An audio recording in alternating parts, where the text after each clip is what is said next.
do I do now? I have no idea. Sure.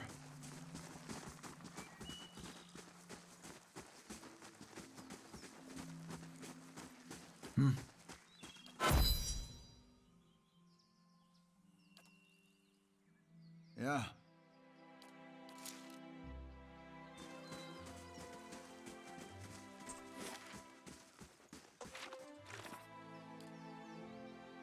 Explore the endless paths. Find the ruins beneath Cade Noir.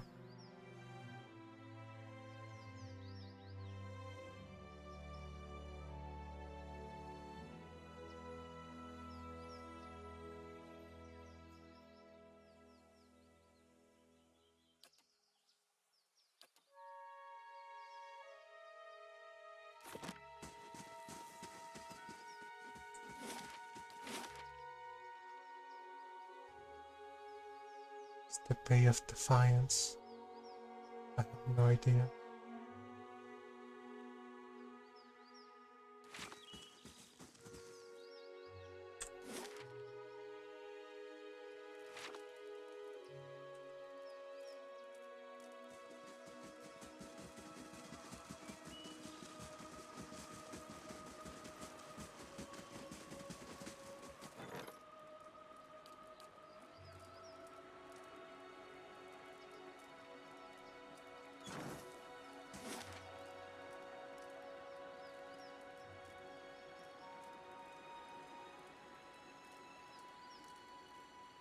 The Woodland Plains. Oh, that's Defiance Bay.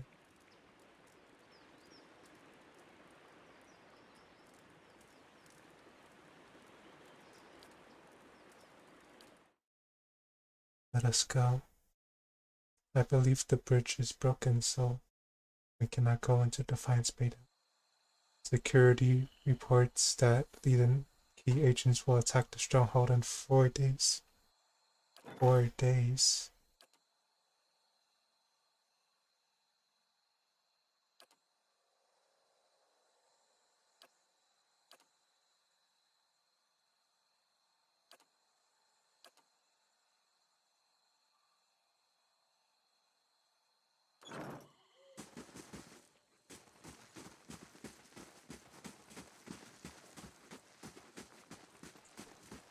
True.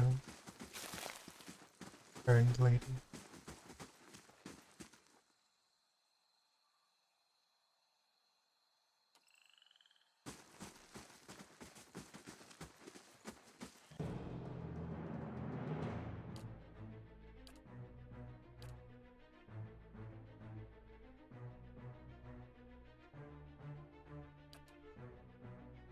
Oh wow, the range of this is so small. Let's see.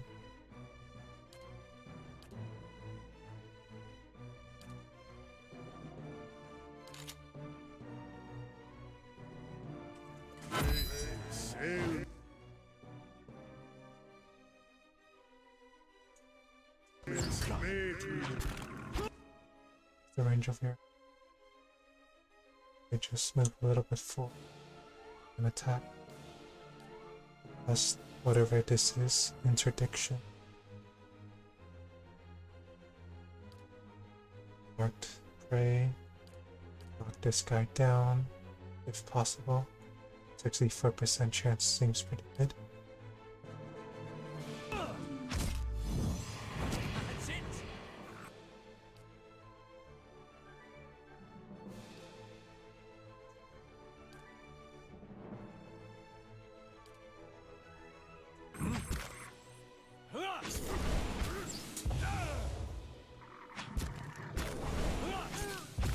Wait, what's the spell you're casting?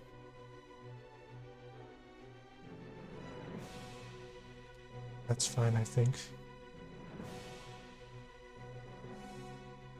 Moving closer. They keep attacking. No good.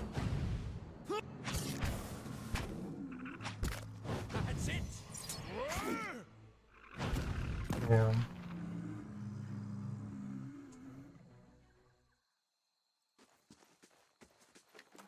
Rifle's pretty convenient.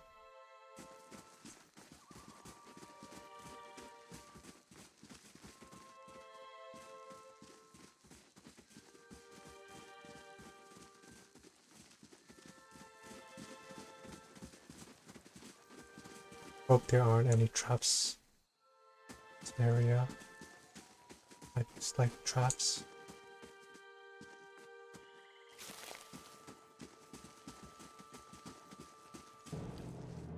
Another lurker.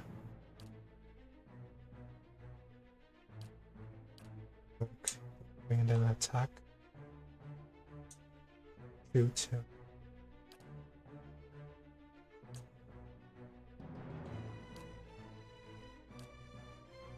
Wait. Need to move back. It's made.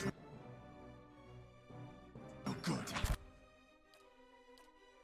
Better knock down. I'm not sure what this does, but okay, let's do it.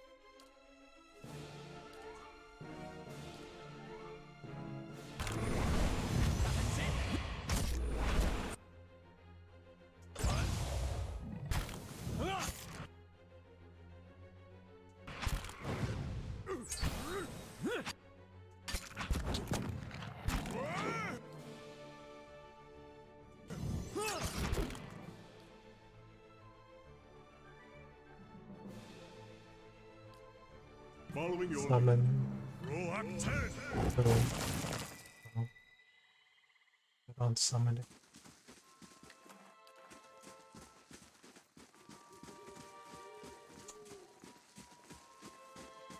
Yeah, find good help these days.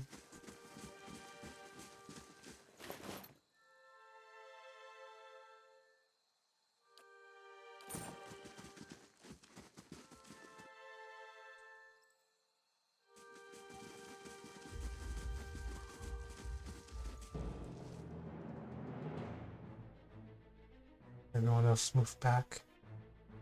Move in. Great. One attack. Who disengaged? Oh, the forest lurker disengaged for some reason.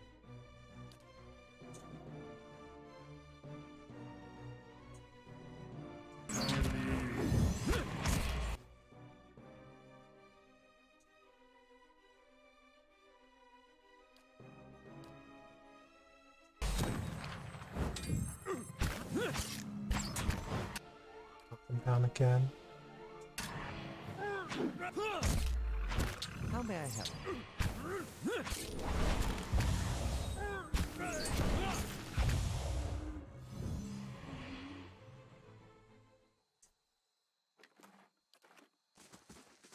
There's a lot of forest lurkers here.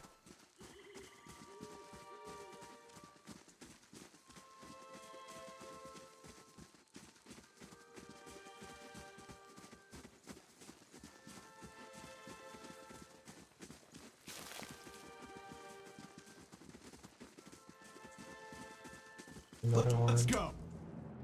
Thing.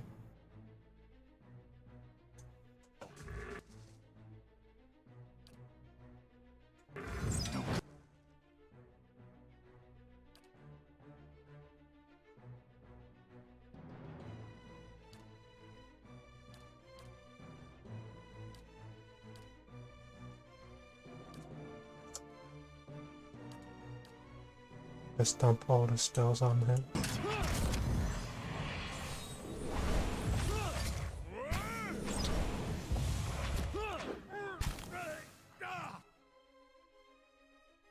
Attack.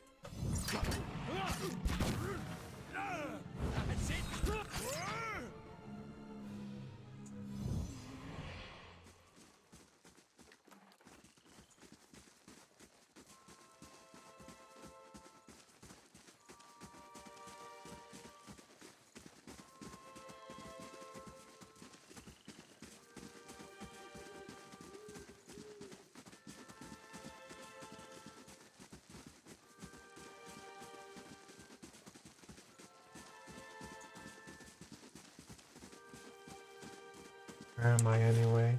Wooden plains, I see.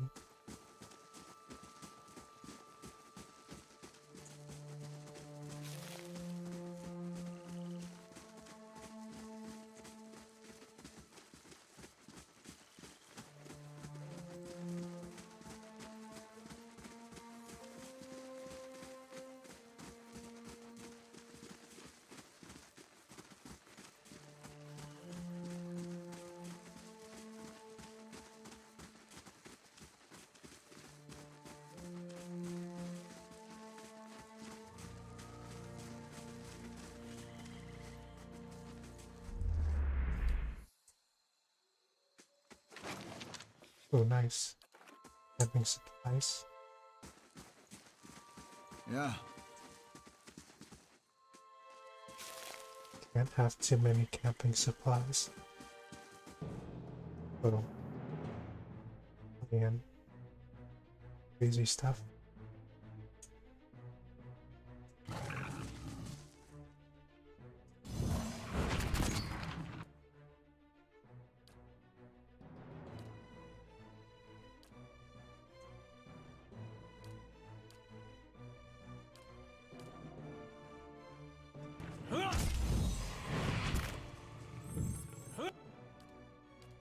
Knock the lion down again. Oh, or not. As it exploded into bits.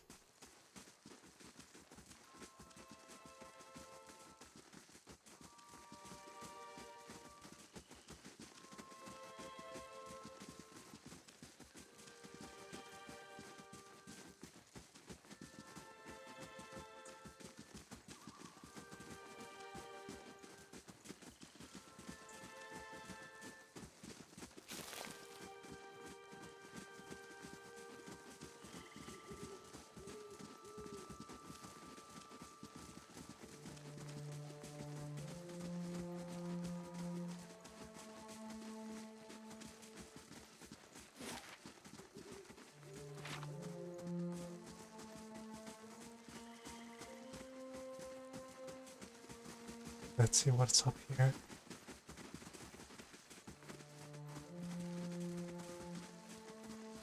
What is this? Hunting bell. Wine dregs swirl around the bottom of the clay jar.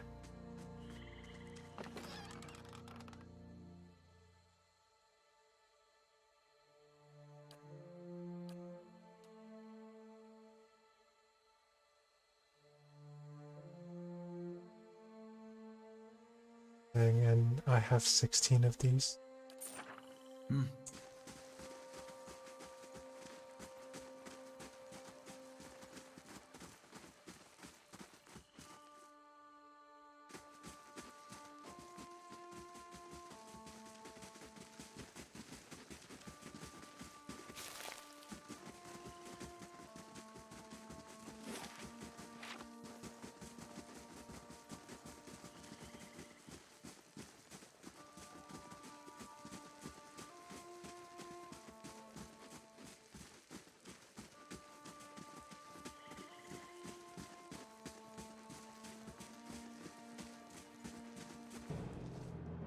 Ooh, now this is a very scary fight that I don't want to fight.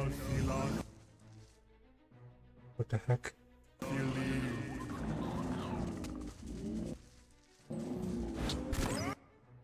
Run. Let's go.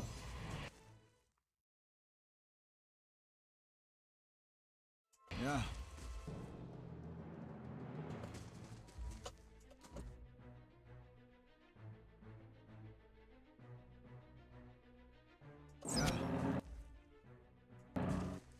Brave thou Philod believe.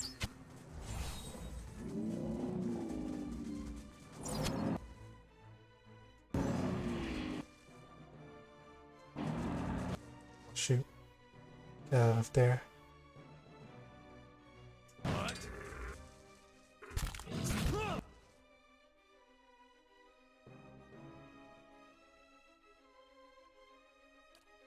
Pray. Review. Primordial. Eye. Human skeletons.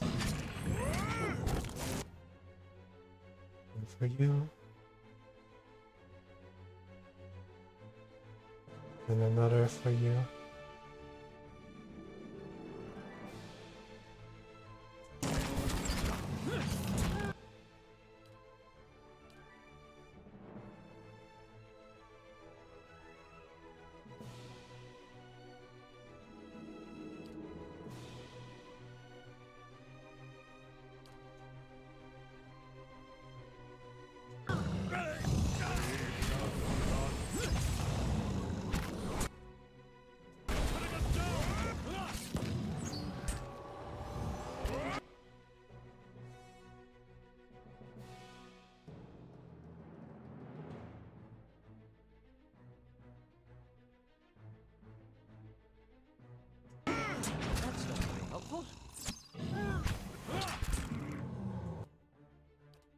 Heal everyone.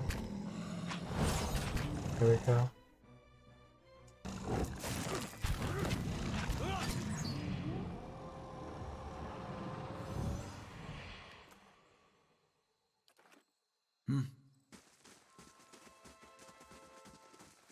More trolls nearby. Brave thou Lord believe.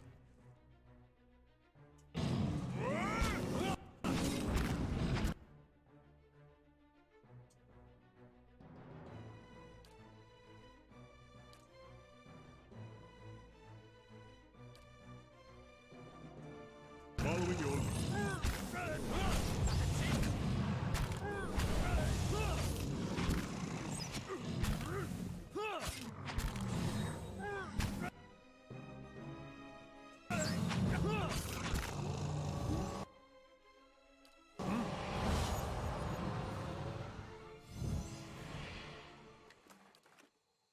Thank goodness we won that.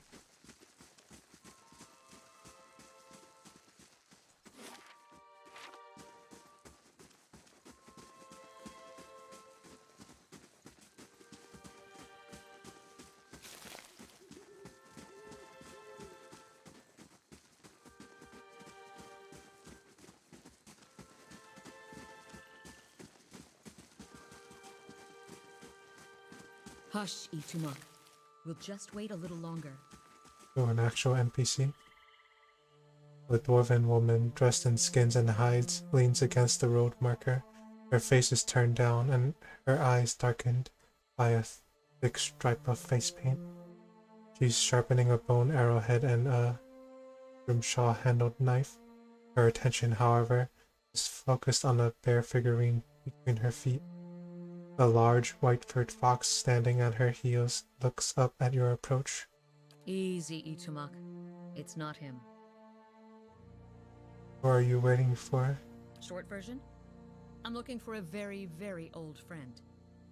I'm not sure what skin he's wearing now, but I'll know him when I see him. Your friend is supposed to meet you here? That's what I heard. Of course, the man who told me so was carrying a staff he claimed was made from dragon bone, but I know Whitewood when I see it. That should have been my first clue, but I had to try something. Try something? What exactly are you talking about? The long version. Here we go. I'm from an island to the far south called Nasitok. I came here looking for a village elder, a man we knew as Persok. I'm a hunter back home, so tracking someone wouldn't normally be a problem. But Persok's trail is cold, to say the least. How long have you been looking for Persok? Her painted brows lower, and her compact muscular frame sags for just an instant. 5 years. Why can't you find him? There can't be that many of your people in the Deerwood. He died when I was still a young girl. Forgot to mention that part, did I? I'm looking for his latest reincarnation, which could be anyone. So you've been searching 5 years for a stranger you barely remember? Could be anyone now? That about sums it up.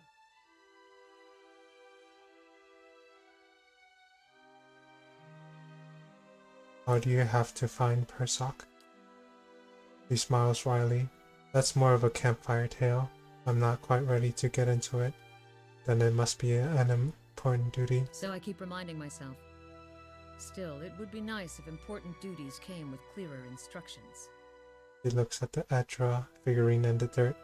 How does that statuette figure into it? She dusts the figurine on her trousers and raises it in her small flat palm. It's carved in the shape of a bear, smooth and round. The polished Adra is worn to a dull mate along its arched back and ovoid haunches. Soft glow emanates from within. Cute, isn't it? It belonged to Persok. Before he returned to the wheel, he left a splinter of his soul in it. Something to help us find him later. As she holds it out to you, feel wisps of sensation. Not quite memories, but traces of someone. When I left Nasitok, it was completely dark inside. But as I've gotten closer to Persok, it's glowed steadily brighter. Since I've reached the Deerwood, however, it's gotten hard to read. Some days it flickers and goes dark. Others it shines nice and bright for a few hours. But most of the time it looks just like this. What will you do now? I can tell you what I won't do again. Rely on miracle peddlers. It was some so-called watcher who sent me to this crossroads in the middle of nowhere in the first place. I was on my way out of the Balmarsh when I heard talk of a traveling mystic who could supposedly see souls. I knew it was a long shot, but what did I have to lose? I went to see this fellow and gave him the Audra figurine. He made a big show of moaning and rolling his eyes, and after I'd given him 5 golden dukes to lift the shroud, he told me to seek the crossroads in the field between the Wolf's Lair and the twining trees. What's the Wolf's Lair? Defiance Bay. Locals call the current duck Wolfgren. Sounds like he'd be fun to drink with. Go on. Oh, is Twining Trees a real place? He meant Twin Elms. I haven't been there yet, but I hear they have some especially memorable trees. Go on. He thought he was being vague, but I know the area well enough to recognize that he meant this place, right between Defiance Bay and Twin Elms. I had a bad taste in my mouth, but my coin was spent and I'd already left an arrow in his knapsack as a friendly warning. Told him I'd come back and leave him with another if it turned out he was giving me the runaround. I've been here a week now. Guess he had the last laugh after all. May I see the figurine? Why?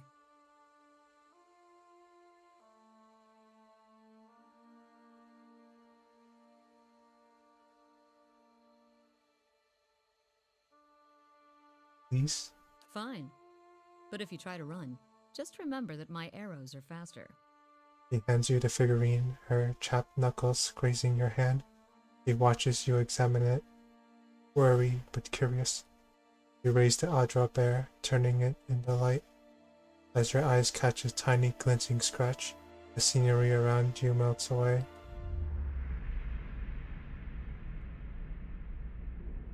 You're standing on a cliff overlooking the water, seeing through eyes that aren't yours own.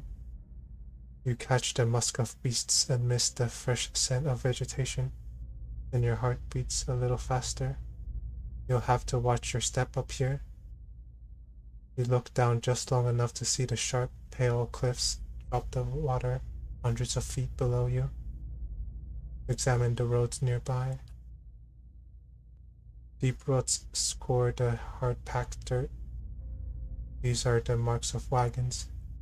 Numerous and heavy laden, the large city is close. Sniff the breeze. Breathing deeply, you smell salt in the air.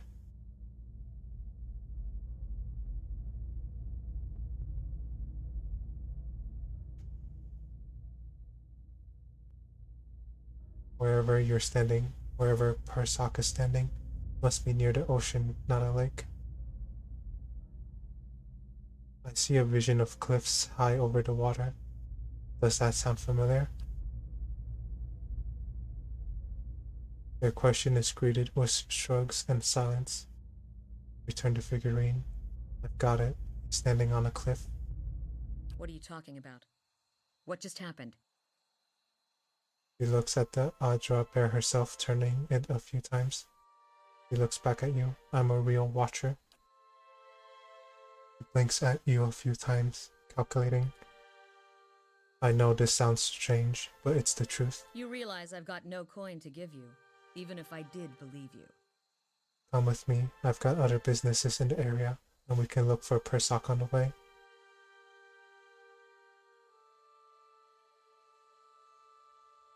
If this is your idea of a joke, you may be stuck with me for a while. Lead the way. Nice. I've recruited a party member. Ready, Watcher.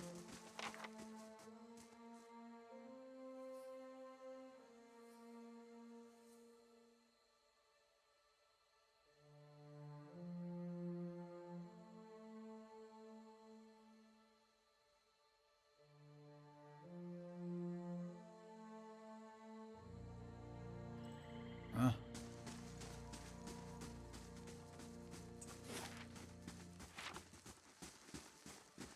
a final party member.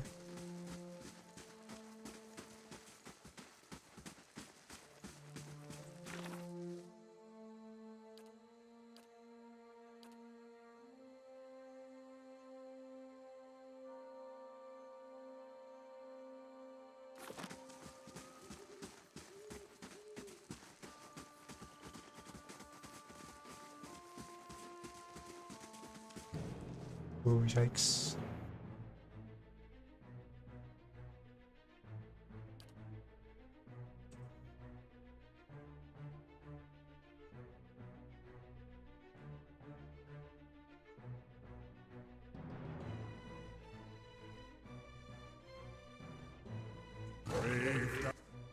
Oh, that's a lion. Those are 3 lions. What the heck going on?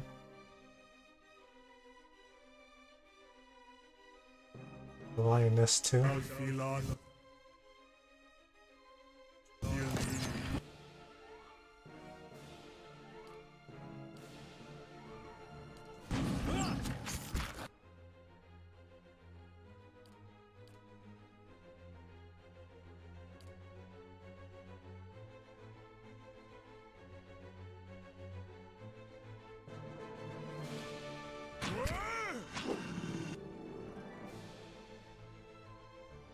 Up.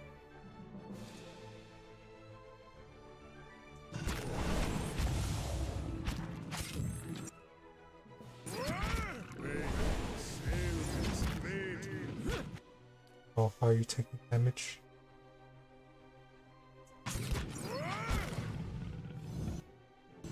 Hey. Back.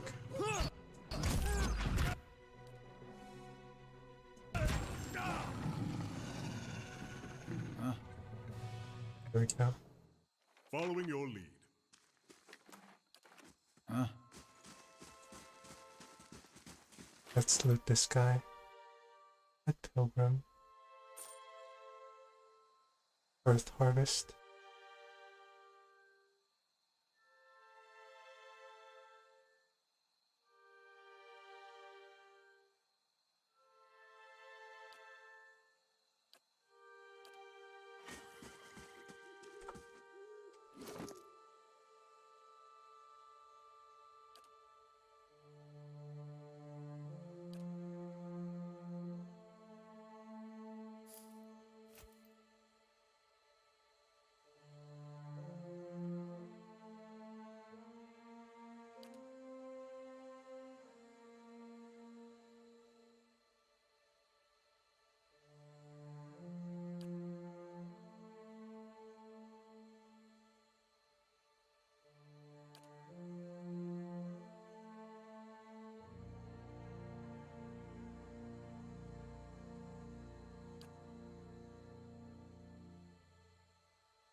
I have no idea how to manage equipment. Hard.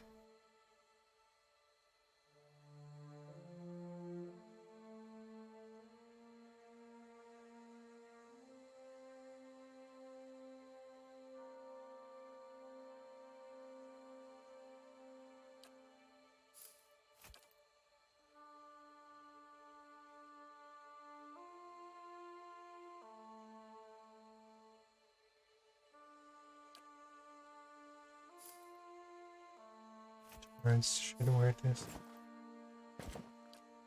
Oh my goodness, you're naked.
Huh? await the harvest slash damage.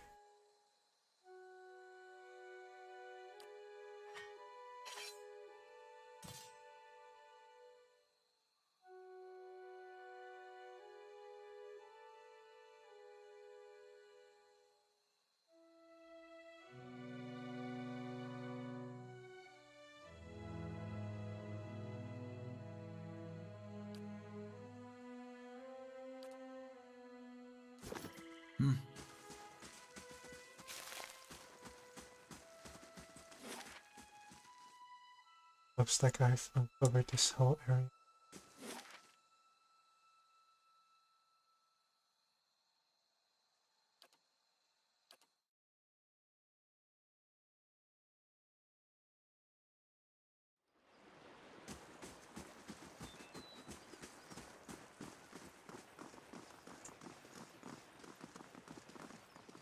Hello, commoner.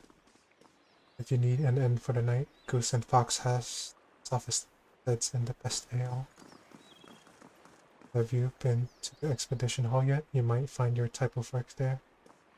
It takes a smooth tongue to solve problems, doesn't it?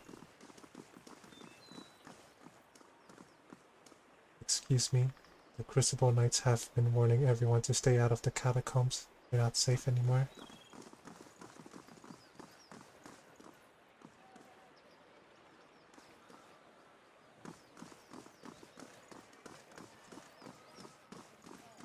Welcome to Defiance Bay, but watch yourself in our city, understand? Nope, I'm going to loot as much stuff as I can.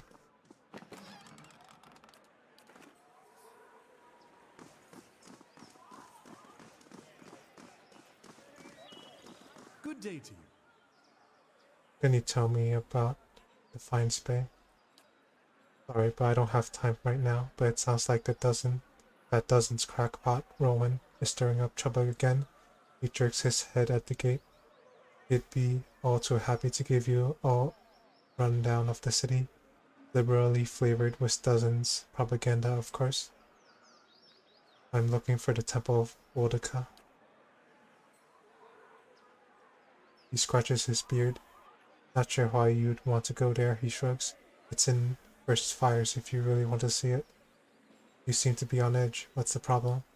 Thousands of them, truth be told. We've got refugees coming in from all parts, under some misguided notion that things are actually better here, that the legacy somehow passed us over.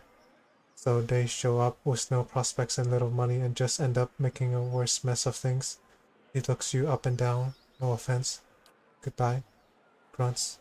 And good luck to you.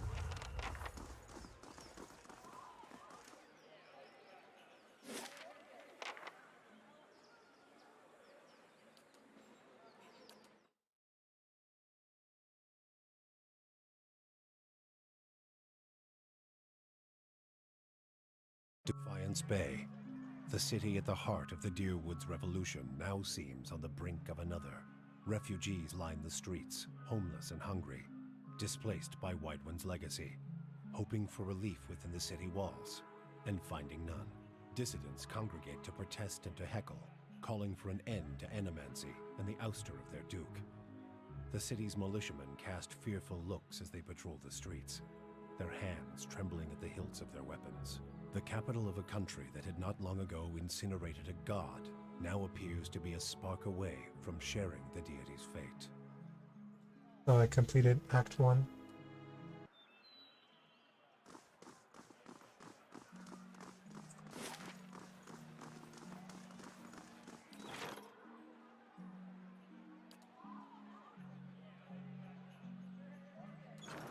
Defiance Bay. If ever there was a dry field in need of a cleansing flame, you have found it.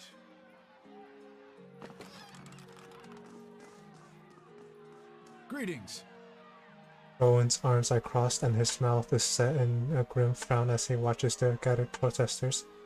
He looks ready for a fight. He sizes you up. You in town? Hey, you've picked an interesting time to visit Defiance Bay. All these refugees fleeing the frontier and finding their legacies no better here. It's the Animancers. Magran scorched them, and they nest in the city like rats. You mark my words though, us dozens are gonna put a stop to it. What are you doing out here? He gestures at the crowd, which buzzes with angry chatter, trying to get folk to see reason. We're in the midst of a crisis, and instead of purging the nefarious forces from our city, the doc is granting animancers dangerous liberties. Why? What do you know about animancy? It's the study and manipulation of essence, which any sane person will tell you is the purview of the gods. The Adrians at least had the sense to outlaw it, which is the only good thing you can say about them. It's not like magic chanting or the soul readings those ciphers do. It's been around since ancient Angwithian times, which is why you'll see animancers tinkering with old Angwithian artifacts. Hannah raises a fist to cough discreetly into it. Half-truths all, but he's an enthusiastic performer, I'll give him that. He shakes his head. Trouble is, the Animancers got no idea what half those artifacts actually do. Not that they'll admit it. Our empathetic friend is correct about one thing at least. Tell me about the dozens. He taps his chest. We're an organization of interested citizens who want to free Defiance Bay from the dangerous influence of Animancers and the tyranny of the aristocrats who support them.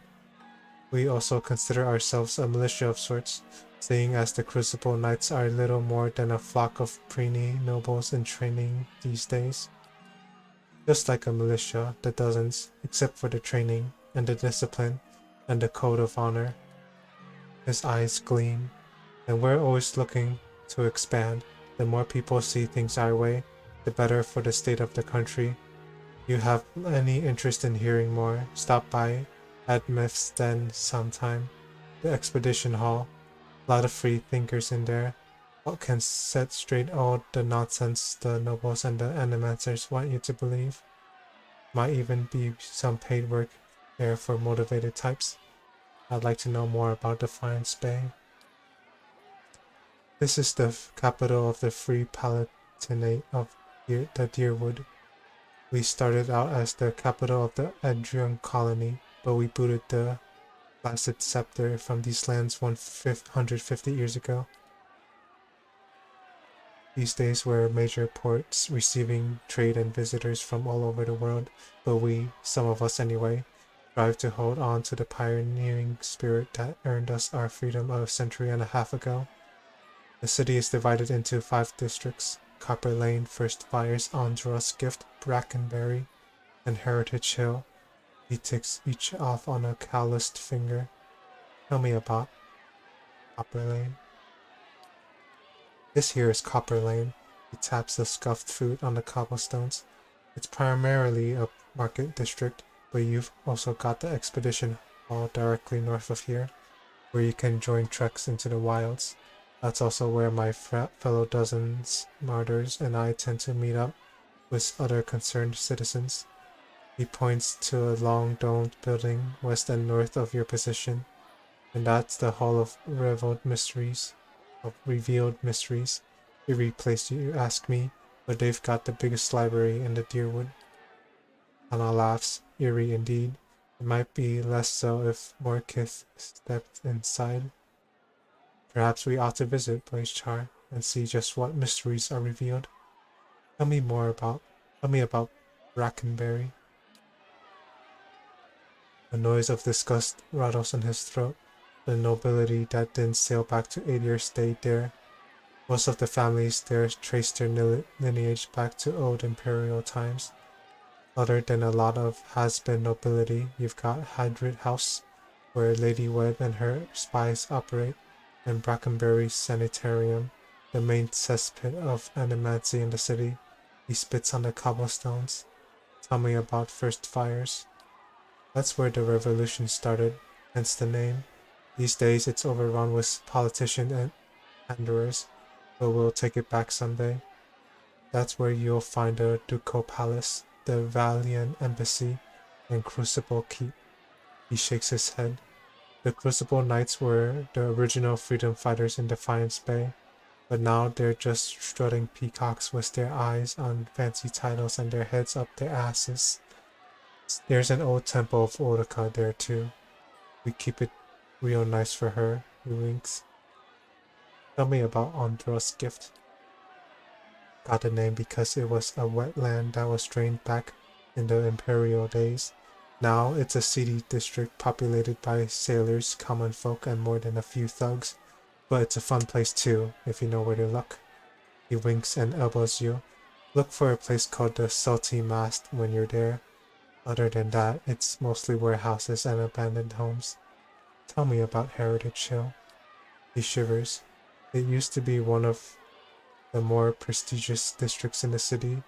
Heroes of the Revolution claimed plots up there, next to an ancient Ingrathian tower and the city cemetery. Had the best views of Defiance Bay. Attracts richer types these days. Lot of animancy patrons. He spits. He glances at the crowd and lowers his voice. You wouldn't have heard, but something happened over there a couple of months ago. The authorities sealed it off and they're keeping their mouths shut. But mark my words, anime seems to blame. Never mind, let's talk about something else. Farewell.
Well, that's the... Good day to you. The man behind the bar is nearly the size of a almond. A handle protrudes from his back, and his face is set in a stoic frown. He gives you a small nod. Here for a drink? There's a tiny pewter cup in front of him. He turns it in one broad hand but doesn't drink from it. Tell me about yourself. Name's Bishop. Used to be a scholar of Barath. Now I run the Goose and Fox and keep the regulars in line. He shifts and you see a warhammer strapped to his back. What more is there to tell? How'd you go from religion to taverns? Your journeys isn't as long as you'd think. It started with Harrowbone, and with this, he takes a black bottle from under the bar and fills the pewter cup. It was my sister's son. He takes a drink. At the beginning of Waidwind's legacy, he was one of the first. I never expected there would be so many after him. Tragedy is part of the cycle, but it's followed by rebirth. Yet every year, more parents were grieving for their Harrowborn children, and the gods were silent. What answer were you expecting? He leans forward, crossing his arms on the bar. Barath promises rebirth cycles, and the only cycle I found was this one. He taps the bar. Have a drink, have another, and another until I couldn't remember how I got home. Wake up and come back. I finally woke up one day to see my family had packed up and left. For all I know, they left days before, and I just hadn't noticed. But they were gone, so I came here. I cleaned up since then. Not that I found my answers. He tosses the cup back. I've just stopped asking questions. This is a lively place. It was founded in the early days of the Deerwoodian independence by a traveling scholar named Errol of Levy. He wanted a place where kith of all backgrounds could gather and hash out the issues facing their new countries. He rests his elbows on the polished wood of the bar. It didn't take long for the place to fill up. Brackenbury aristocrats, argued with dock workers from the gift while soldiers wrangled with politicians. Deerwoodens have never been known to turn down an argument. He takes a sip from the tiny cup. What happened next? Soon Kith were coming from the farms and settlements too. He waves at the door as if expecting a crowd to bustle in. This place got even more popular with the Vailian sailors than the salty mast, and that was the problem. He drains his cup. No matter what people say about fair-mindedness and civil debate, there's only so much people will tolerate. Earl found himself on the wrong side of an argument with the wrong Thane, and when he disappeared a few days later, some said it was the work of that Thane. He shrugs, spreading his hands over the bar as he surveys the room. But Earl knew which way the wind was blowing. If you ask me, he skipped town, hid out somewhere, hoping for rational minds to prevail in Defiance Bay. He cracks a wry grin. If only he could see it now. Like it, huh? I'll show you what I've got.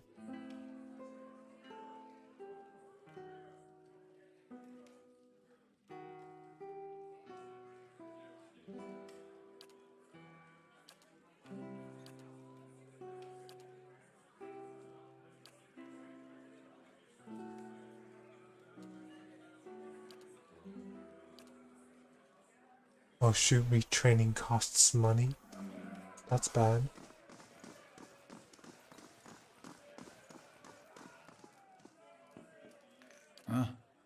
Oh, you want to talk? The dozens. Pretty sure you won't find one among them who stood within 100 miles of that bridge when the Godhammer went off. Too bad, too. Said there'd be less of them.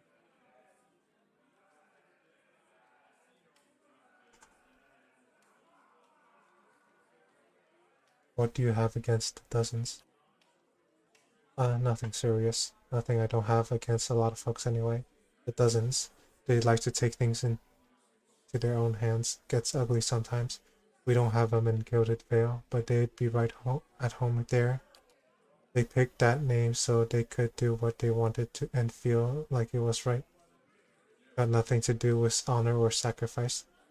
They like to invoke Magran too, when they especially want to feel right. Somehow I don't think she'd be too impressed with that lot. I'm sure she'd like to set him on fire anytime they use her name, but the gods probably got rules against that kind of thing.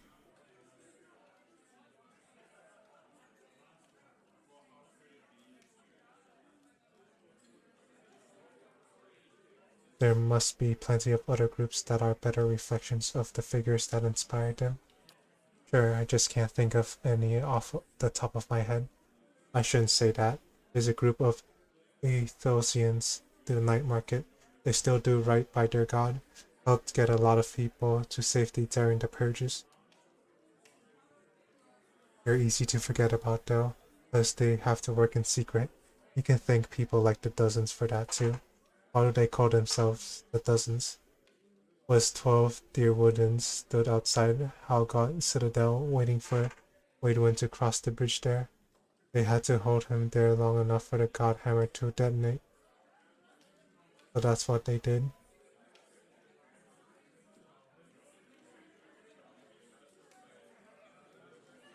Godhammer? That's what they called the bomb they blew up Waidwin with. Don't know much about it other than that. Anything kills a living god.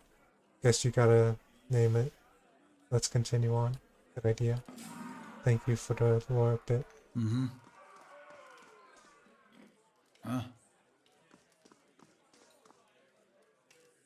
A woman sits by herself, spinning something on the table in front of her and watching it with furious intensity.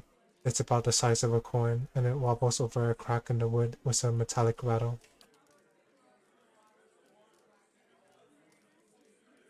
She snatches it up with one hand and slams a half-empty cup down on the table with the other. This is not a good time.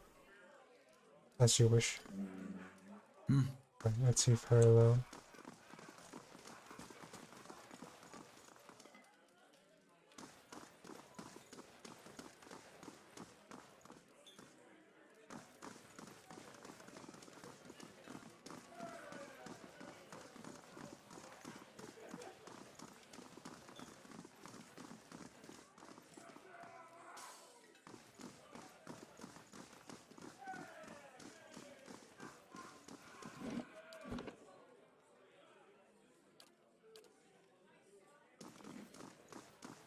I wonder what happens if I talk to her again.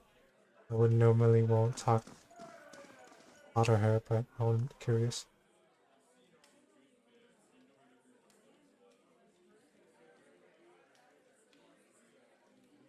Okay.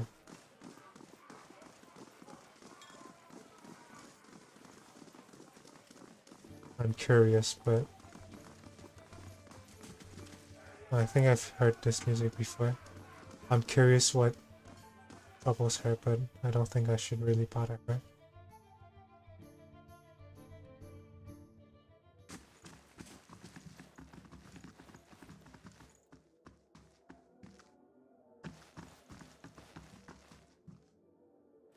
Greetings.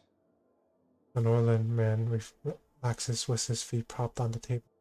Patches of dark brown skin peek up from under a full mane of blue-green hair.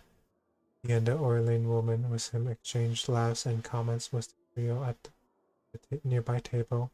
He spins a dagger in his hand. His hazel eyes watch you. You look like you've seen a night or two in the wilds. Joining us for a drink? Who are all of you? The name's Teuton Wixel. Wixel, the lady next to me is Key. We've had our fun with the expeditions, but we were hoping to enjoy a little peace and quiet for the next few weeks anyway. A man at the next table nods at you. I'm Dreadshot Daedon, and this is Erdi and Ilfa. We were part of separate expedition teams, but we both suffered losses and decided to band together. He ticks several items off his fingers. Beasts, barbarians, biowax. It's a dangerous time to be an adventurer, but a prosperous one too. At the table next, Daedon raises his glass, and here's to many more prosperous journeys. Is there something else you wanted?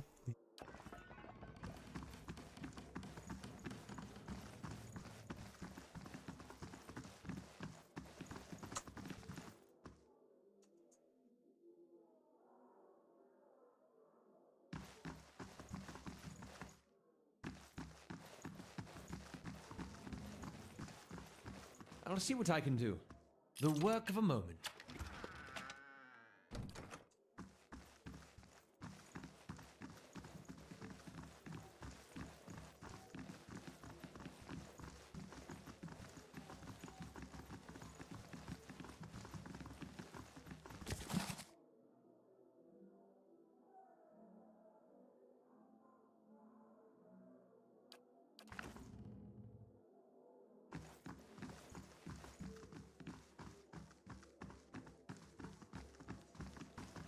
There's nothing else up here.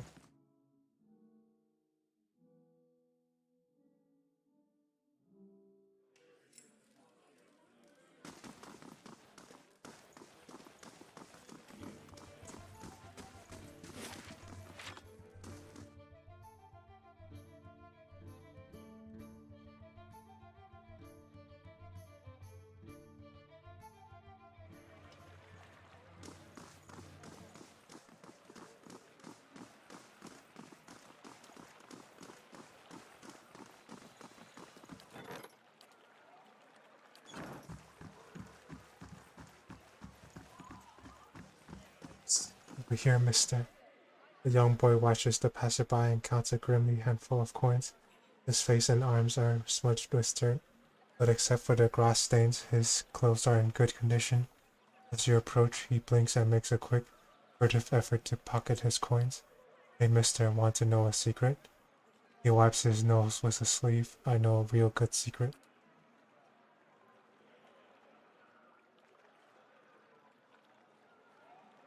Looks like we've got a little hustler here. Someone raised his kid, right? Really? What is it? He shrugs and claps his hands behind his back, picking a loose pebble. I just saw folks hiding some really neat things. I could show you where, but mom and dad told me not to talk to strangers. His eyes slowly roll up at you, but maybe you could help me with something, and we wouldn't be strangers. Help you with what? Forty's voice suddenly raises in pitch and tempo. The Crucible Knights have these daggers made out of marched steel. It's the best steel around, except for Durgon steel, which doesn't count because no one makes it anymore. He stops long enough to catch his breath. Anyway, there's this merchant over by the expedition hall, and he has a dagger made of real March steel. His eyes grow large and round.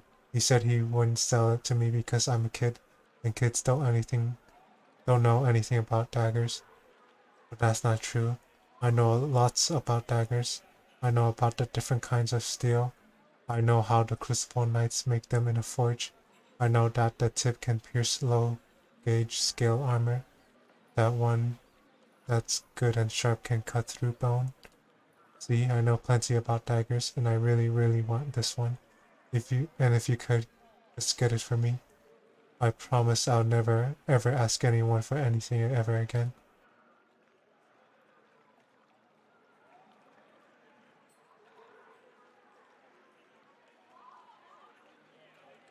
I used to have a knife when I was his age. I don't know a better way to learn what you should and shouldn't stab. I say we give him a chance. I don't know.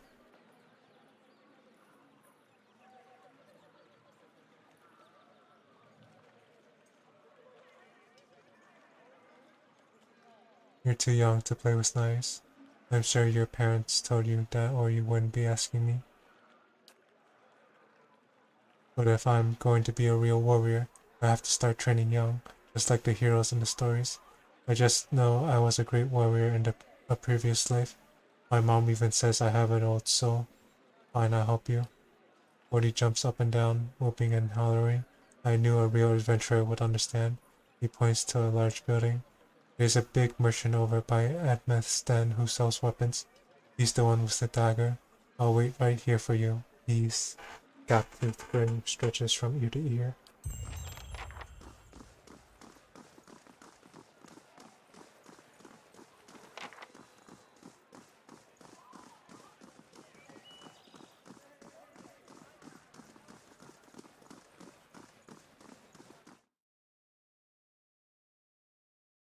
Oh no, a dungeon. Scared. Okay, I'm out of here. I don't want anything to do with that dead initiate. At least not yet. Let's buy that dagger.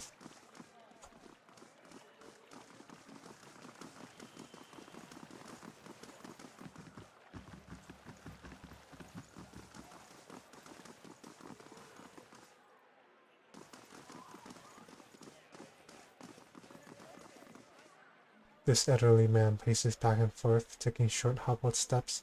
His gaze is distant, and beneath it are the dark rings of many restless nights. He appears to be having a conversation with someone who isn't there. And the way you fought, cutting down two at a time, we shared quite a victory, you and I. Who are you talking to? The man looks up at you, startled. By the flame. For just a moment I thought I heard her. He puts a hand on his chest, catching his breath. What troubles you? Just the memories of my youth in the North Watch Rangers, trials and adventures from a lifetime ago. He shakes his head. Of late, the memory of lost battles and fallen friends has been especially vivid. Tell me about these memories. It's been nearly 60 years. We were known throughout the Deerwood Den. We thought we'd adventure together forever, collecting coppers and inspiring songs. The wrinkles around his eyes deepened. That was until we faced Helig of Thane. And he was a wizard whose experiments in necromancy left a trail of bodies, some reanimated. From Solas Vale to Midwood, we tracked him as he fled toward the Valian republics, catching him just west of the Lake of Drowned Tombs.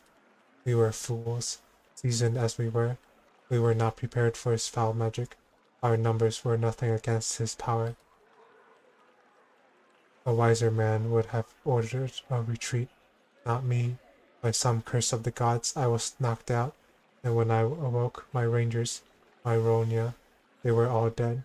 He holds empty air in his arms. Who's Roinia? My friend, my comrade in arms, and my love.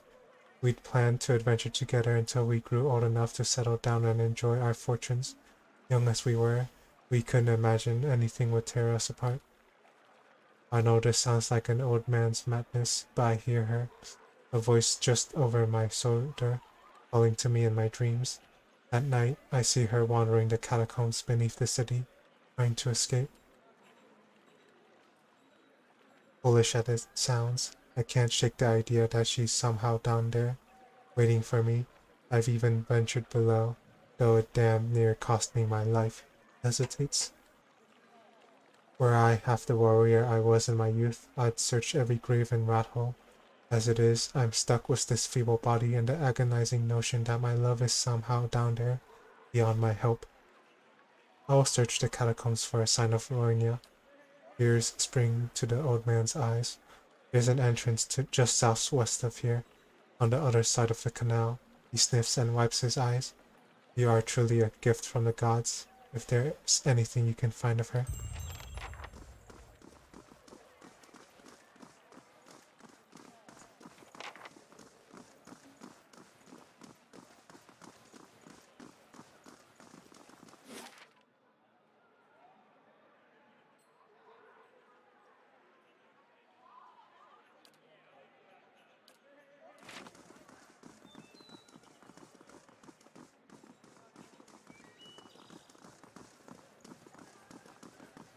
Yeah.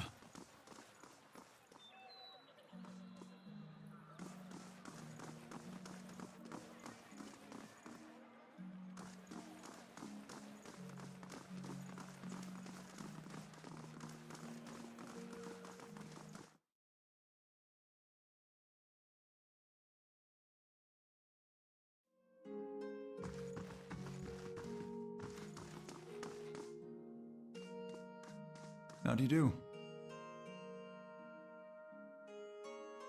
My whale's eyeless face, you are one short ogre. But then why are you green, and how are you getting the ducks to keep flying around like that? Let me guess, you smoked a lot of white leaf, or did you get your hands on some snowcap? He claps his hands and laughs. Snowcap. Snowcap. So few people know about snowcap, much less ogres. He beams at you and nods his head. You're a scrivener? He nods. Yes, I am a scrivener. I read books, I write books. I once ate a book, but only because it looked like sweet pie. Or perhaps it was sweet pie baked to look like a book. Interesting. Oh. I'm also a collector of herbs, flowers, plants. I sell them, mostly I eat them. Tell me about the dormitory.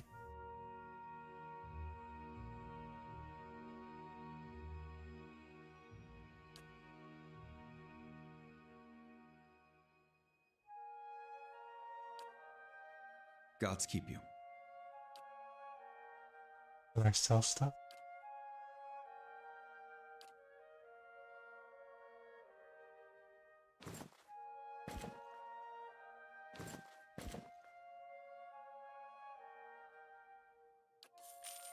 Nice, I got money. I like money.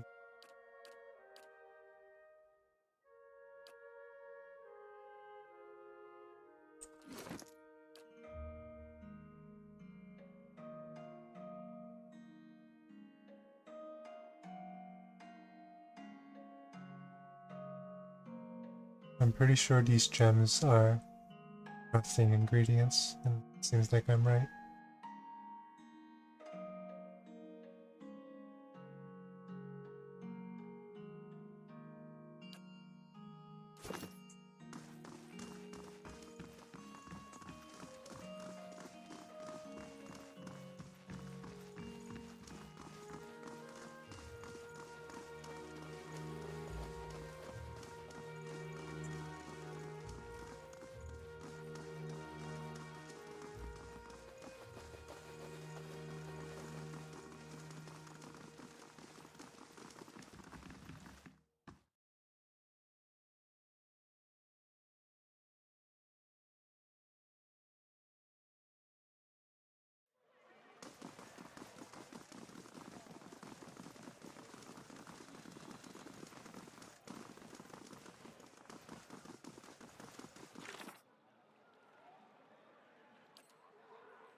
have no idea where to find a dagger. Forgot.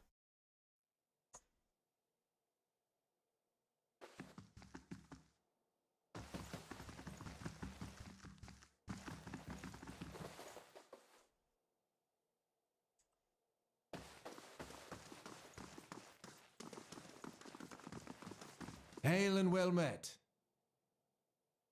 And before you flashes you a rather unpleasant grin. Well now, a new face, welcome friend. Name's Sick, and this, he gestures to the room around you, is my humble abode and place of business. And I do hope you're in here to do some business. He glances at the nearby guard. Seems like a lot of guards for one man. Must be popular.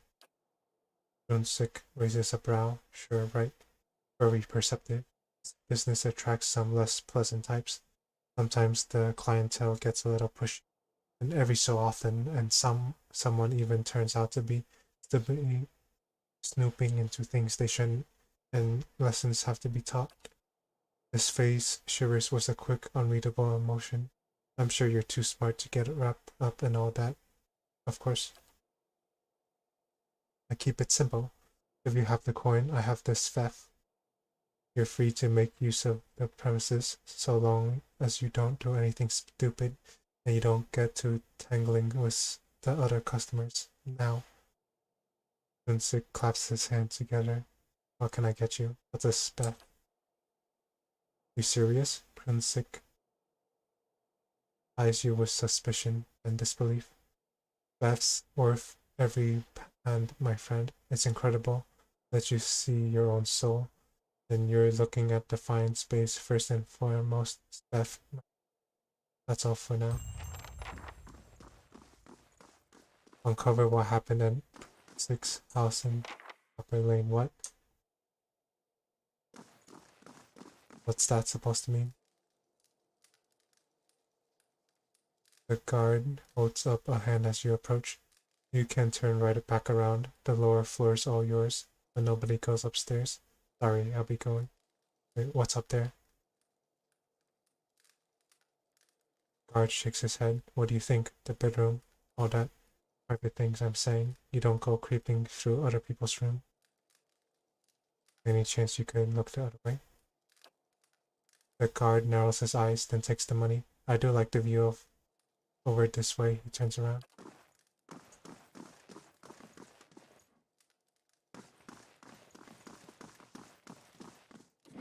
I feel like this is a very important checkpoint.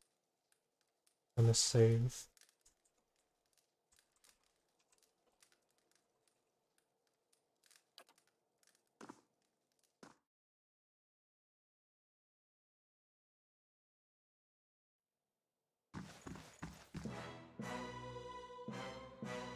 What the heck?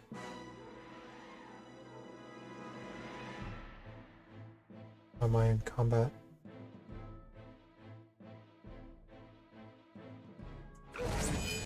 Oh shoot, that's a lot of them.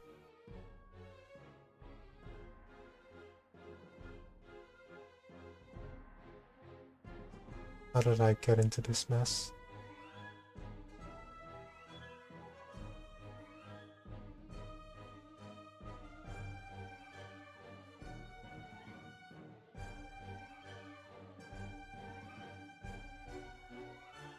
I don't know what to do.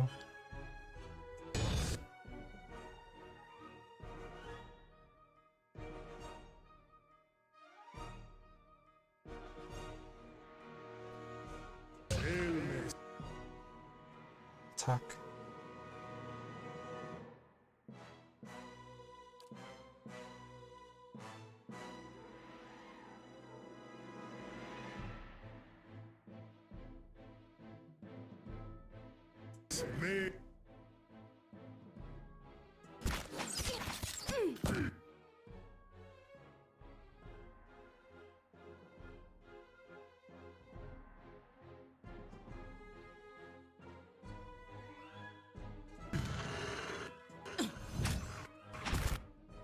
Right. Move back and attack.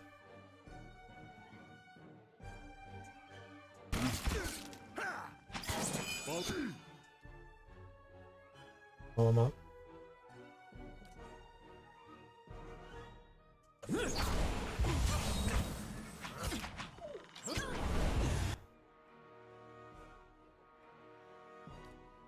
Calm down.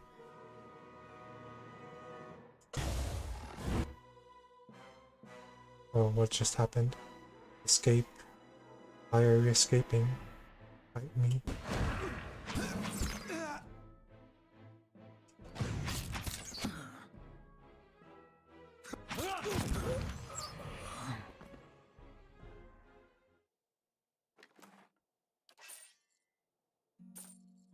Rusty Brown's key. The small Brown's key that was found in Ruinwisk's house. Yeah.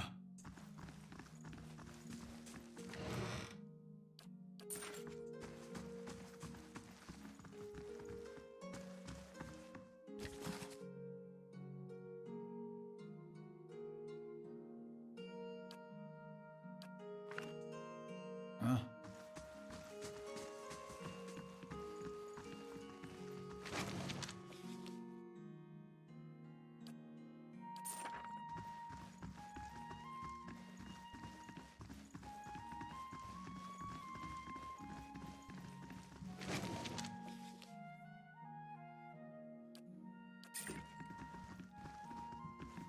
Oh, there's a room over here.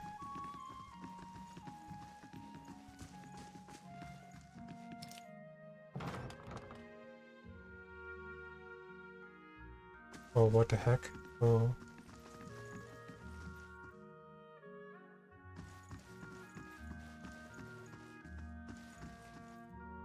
A man lies bound and bloody on the floor before you. His face is a tapestry of bruises and blood is spattered across several corners of the room. The man cringes and sobs as you approach. Gods, please, please no more. I can't take any more. I'm not here to hurt you.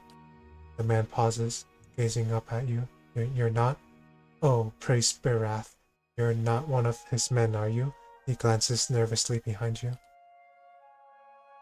He shakes his head. Please, I don't know who you are, but my name is Ernsinsk. I don't know how to pronounce his name. This is my house. You have to help me. Then who was that downstairs? An imposter. Some wizard named Nyrid. He came into my house, tied me up in here, tortured me. And now he and his men are eating my food, breaking my things. They're selling Svef inside my own house. He blinks.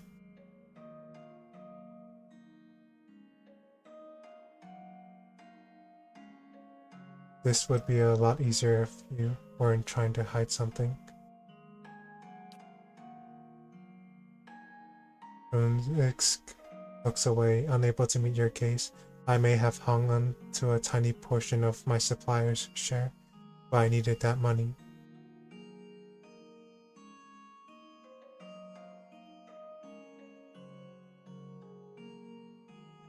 What exactly happened? He sent over the wizard, Nereid, the man downstairs. Runix shudders. To make up the lost copper, I guess, and to hurt me while he was at it. It feels like it's been days.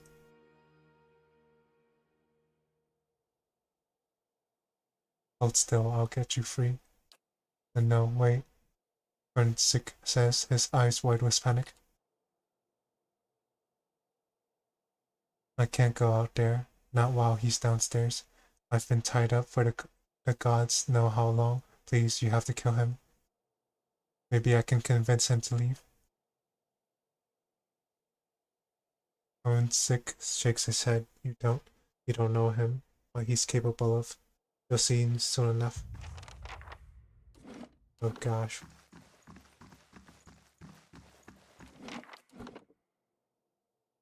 What have I done?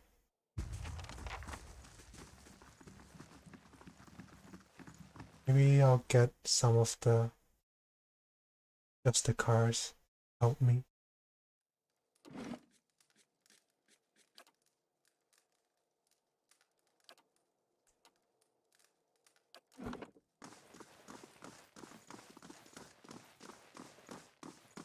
Hello, nothing amiss here. Absolutely nothing at all.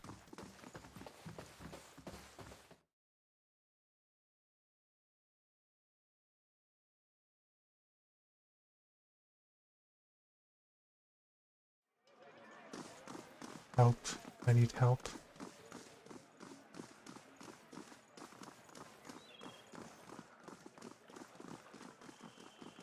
Somebody help me.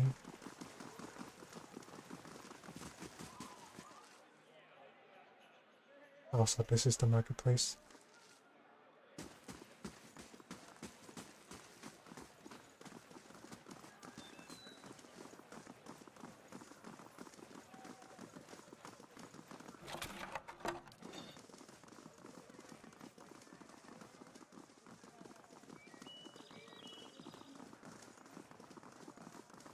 Cat. I cannot pet the cat. Sad.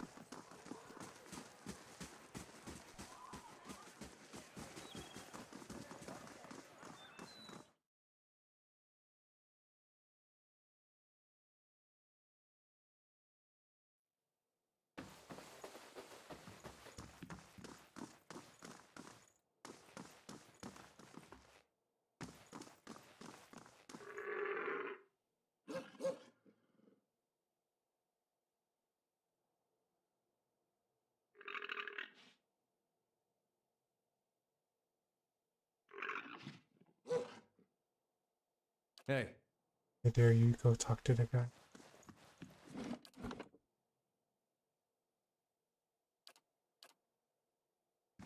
Never mind, I should go. Hey. It's my Huh? problem. My mess.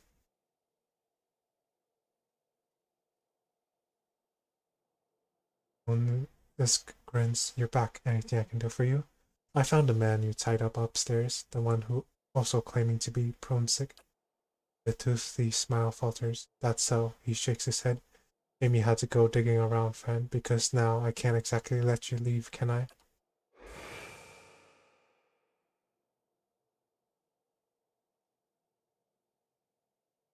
Was getting tired of pretending to be that sad sack anyhow. His mouth curves into a snarl. Guards, hold on, maybe we can come to an arrangement. What do you propose? I've changed my mind.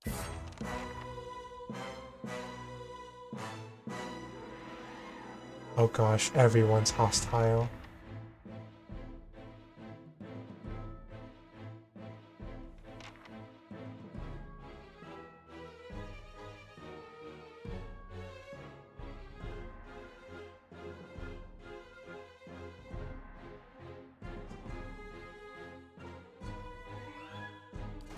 Pushing my weapon.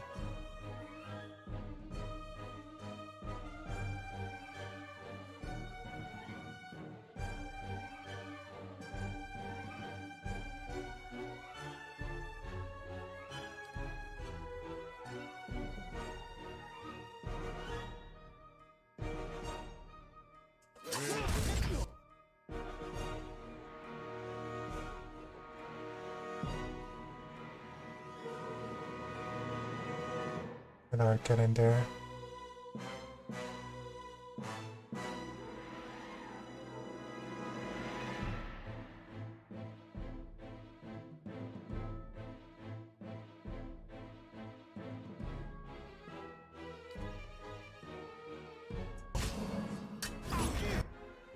Who's disengaging?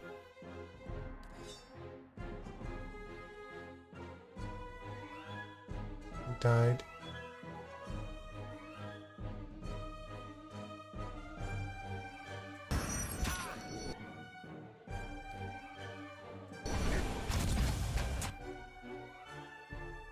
Oh gosh, I'm dying.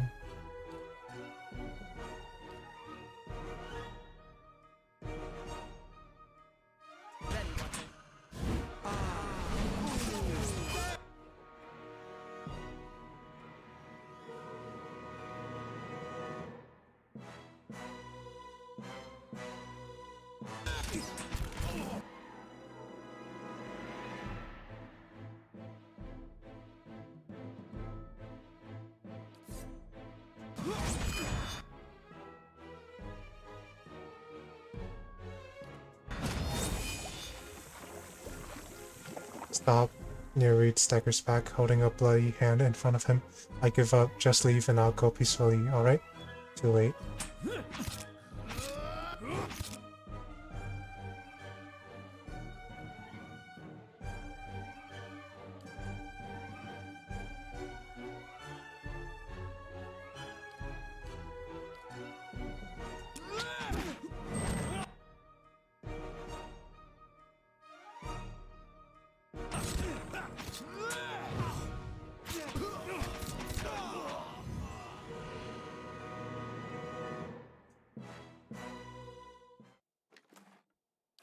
That was insane.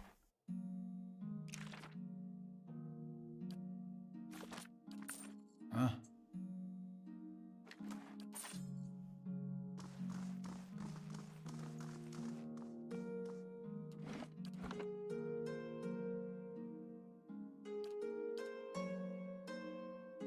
I'll see what I can do. The work of a moment.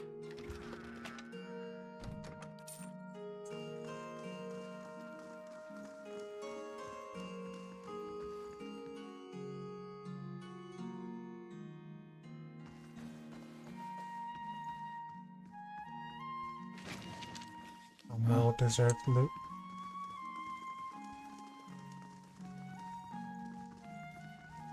I'm not even sure how the wizard died. Oh gosh. It's you. And then the animals. Yes.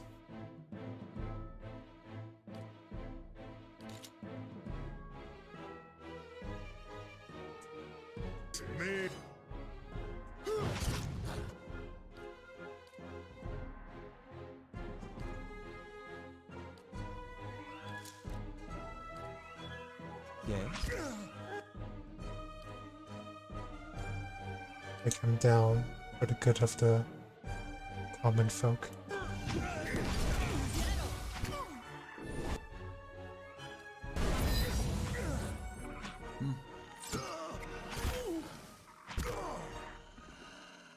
Sure.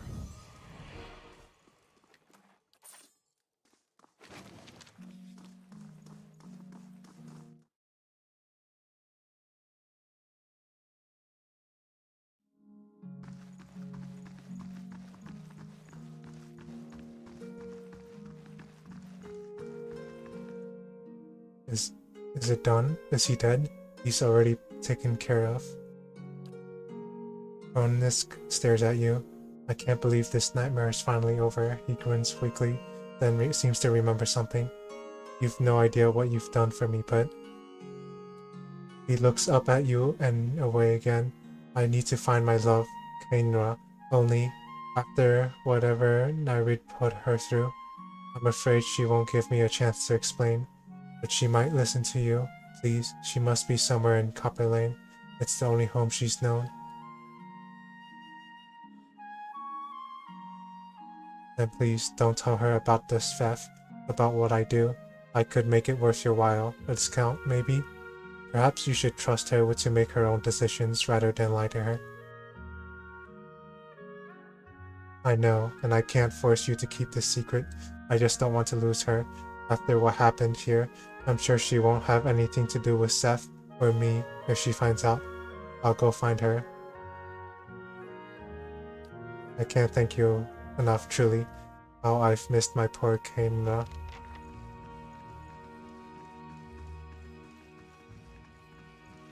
You must gather your party before venturing forth.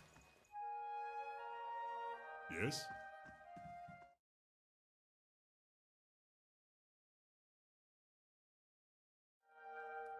Huh?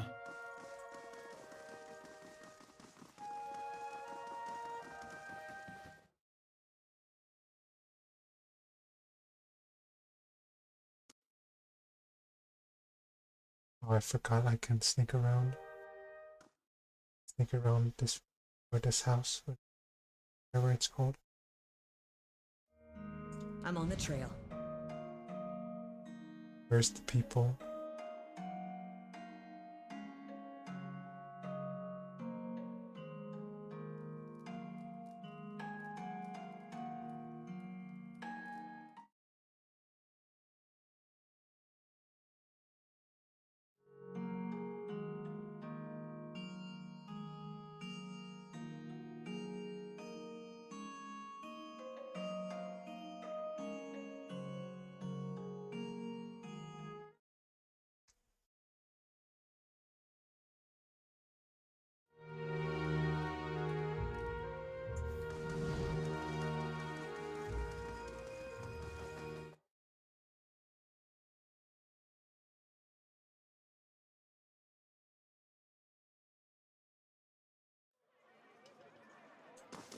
Well, whatever happens, at least we're out of that mud hole, Gilded Vale.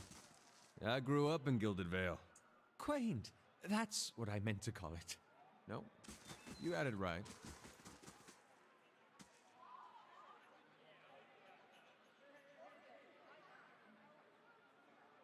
Oh, I met her at the bridge. Hello, Glenn, the Orlane woman says in a familiar tone. Thanks for visiting my store. I'm still trying to recover from losing that cargo, she says with a huff. My inventory isn't what it used to be, but hopefully I've got something you'll like. Show me your wares. Oh, these are expensive.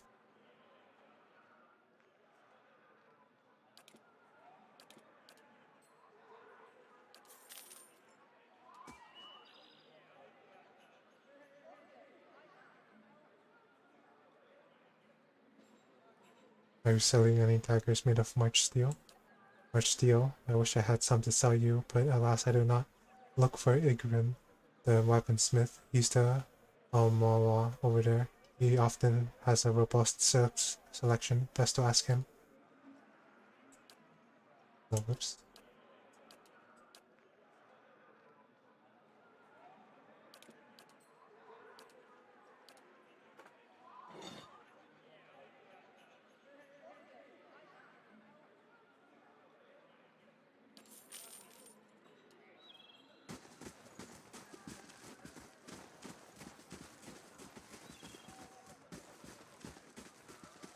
Welcome.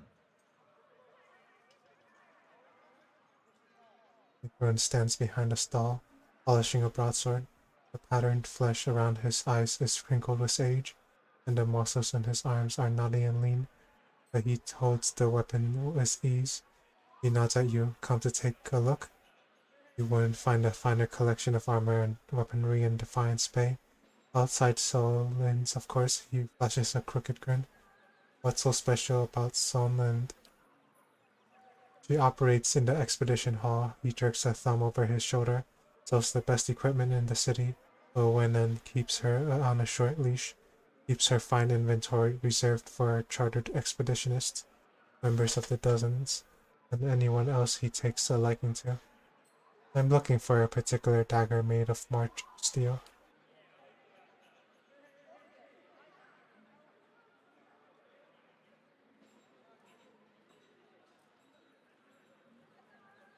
Just like the Crucible Knights use, let me guess. You've been talking to that kid, right? He laughs and shakes his head. I'd be tempted to sell it to you anyways and let the little rascal learn his lesson, but a pack of adventurers already took it off my hands. If March steel daggers only given to the Crucible Knights, how did you get your hands on one? Igrin pauses mid-polish, his cloth flowing over the blade. A lot of steel passes through my hands, friend.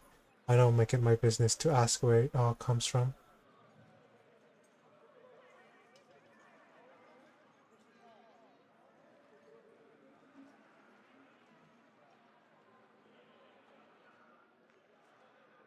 I'm not trying to get into trouble, but you should be careful about what you trade and whom you trade with. Trafficking in stolen goods is risky.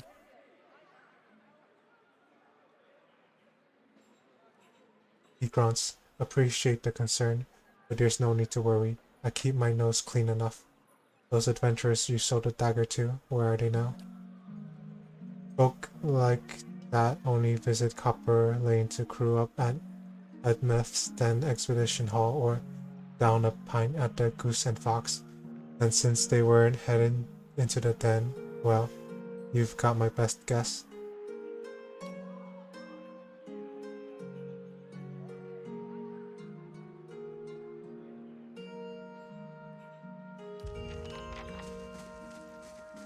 Something secret? What the heck is something secret? Oh, it's the dagger quest.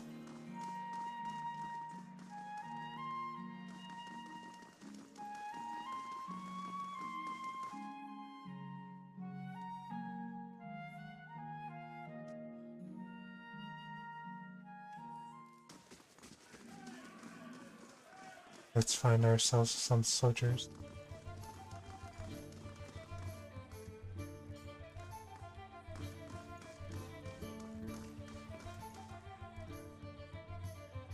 I'm not really in the mood for small talk. Reinra, Unsik asked me to find you.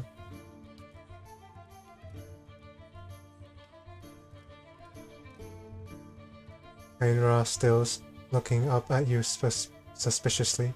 You notice that a purpling bruise is blossoming over her cheekbone. Oh, and what does that brute want to tell me?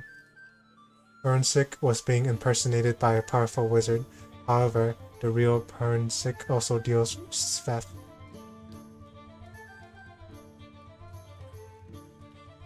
She covers her mouth with her hand, shocked.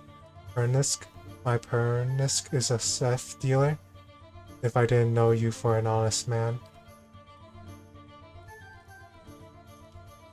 She brings her fist down on the table, sloshing her drink. Damn it, how can I trust him after something like this?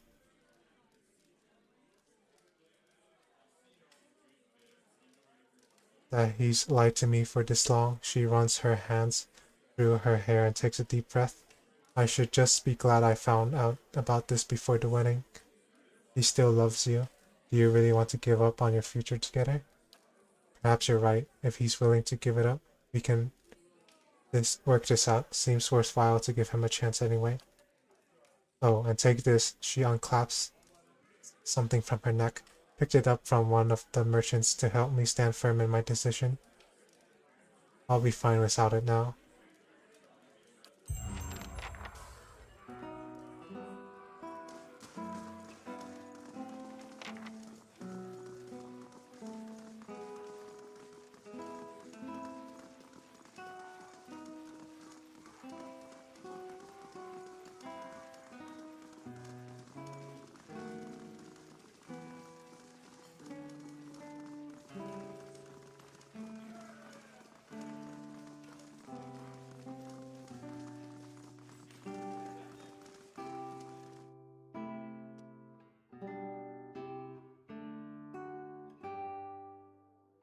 Let's see if these guys have March dagger. Good day, stranger.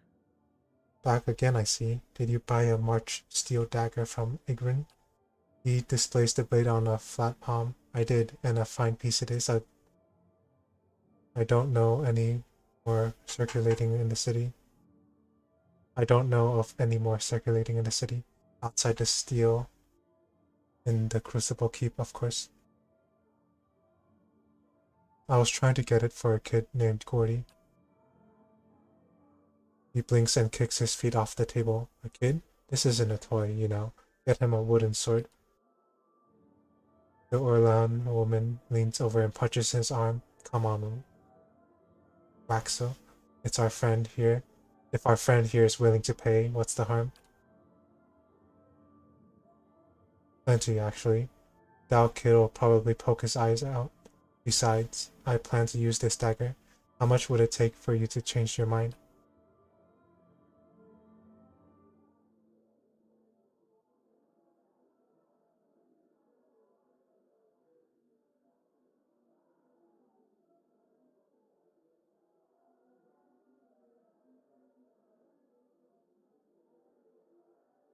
He turns the blade in the light, admiring it, seeing as how there's a sudden demand for this. 100 pounds seems fair.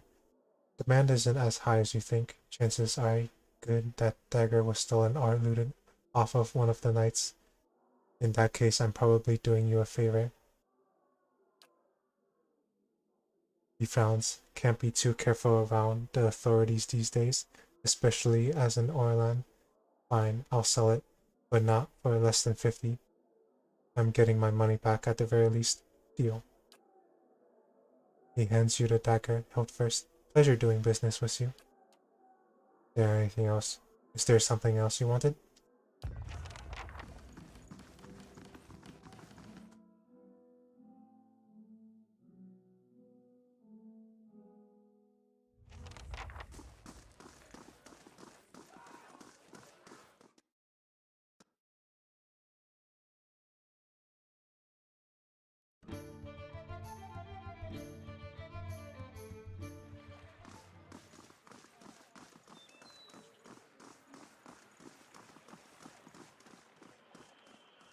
Let's give the kid this dagger.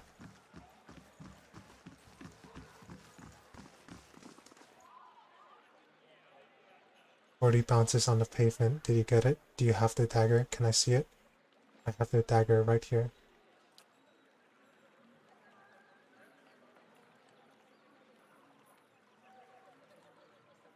Forty stops bouncing and stares at it, gaping and all. It's so sharp. Slowly hold out the dagger, pommel first. Listen first. When you're not using it, keep it sheathed or it will rust. Don't show it off or someone's going to take it away from you. Or worse, it's a weapon, not a toy. Understand? Forty's hand trembles as he restrains himself from snatching the dagger away. He nods, holding the dagger in its sheath. I'll take good care of it, I promise. So about that secret. Forty puts his hand up to his mouth and whispers loudly. I saw one of the actors hide something under a loose stone near the theater. Probably nothing as good as a March steel dagger though. Thank you for telling me, Gordy. Bye. I'm really careful with the dagger, just like you taught me.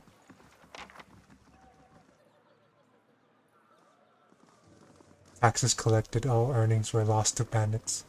What the heck? I am very, very sad about this. I deserve better.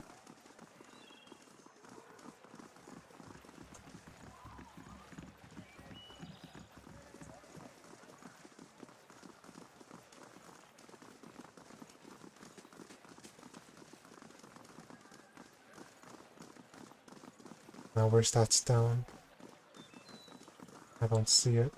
Light, flame, and sound. We'll keep to ourselves. I wonder what this is. There it is. Falcon Scarab figurine. Summons 3 wood beetles. This wooden beetle has had lifelike detail carefully burned into the carved shell. Tiny barbs are etched into its legs, and its folded wings bear mazy patterns. That's scary, I want it.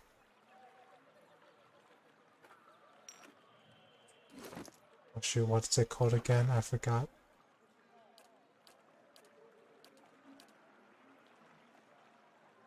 Falcon Scarab figurine. There, you can manage it. I don't like...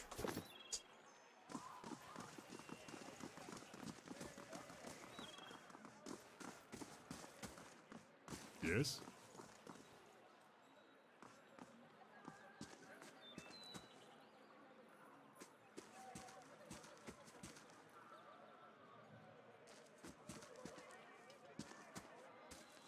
Huh?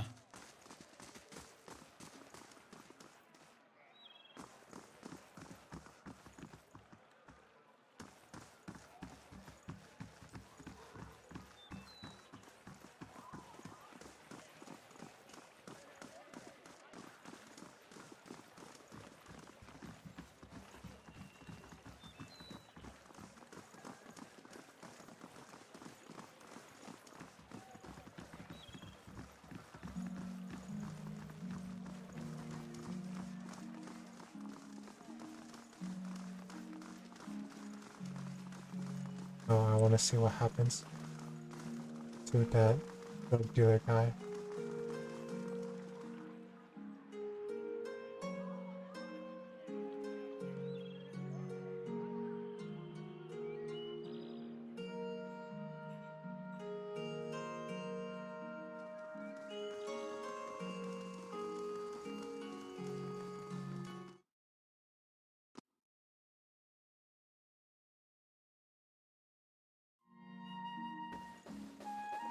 Let's see if they're together again. Hello again, I can't thank you enough. I have my Kainra back, and with her beside me, I'll be on the mend in no time. Is there anything I can get you? Was that discount like I promised? Are you kidding me? You're still dealing with Sveff? You're despicable.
What the heck are these reputations? Honest, benevolent, stoic. Where did these come from?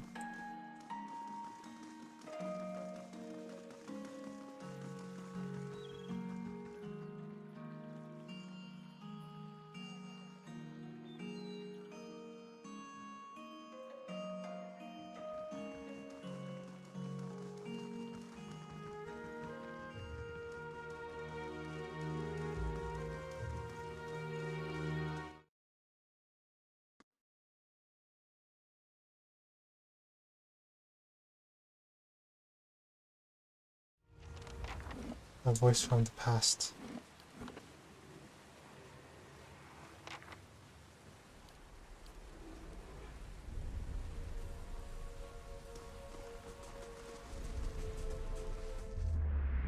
As you approach the dead man, you can feel the faint traces of his soul lingering, with stunned uncertainty holding it in place.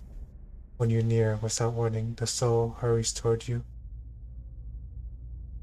as though you were a solitary light in the dank gloom of this place come to usher it away. Its essence invades your consciousness. You are in a different body now, walking deeper into the catacombs, cloaked in a dark robe with a mask pulled over your face. You're following a familiar path along the canal, heading to a room built around a statue of a figure, wearing a robe much like yours. Others await, clothed in hoods and shadows. Ahead is another figure dressed like you, traveling in the same direction. You don't know his name, and that's how it's supposed to be. Out of the darkness, something monstrous grabs the other figure. You turn to flee, but find yourself face to face with a troll. The panic pounding through your brain is interrupted by razor-edged teeth and claws. You snap yourself out of the dead man's memory. The corpse lies on the damp and grimy ground. His hood and mask are missing, and his clothes are shred.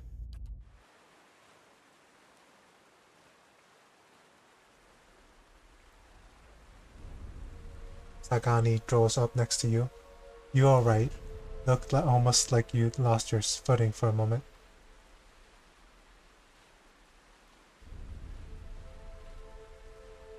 Feels that way when I see into the ether. He watches you quietly. You really are a watcher, aren't you? Once in a great many generations. One of my people was born with the ability to speak to souls. Usually such individuals become elders, or a lone set of tracks in the snow. She cocks her head. I would have thought my journey would be easier if I could see what you see, but looking at you, I'm not so sure. But neither am I. I'm not sure if this is a good or bad thing.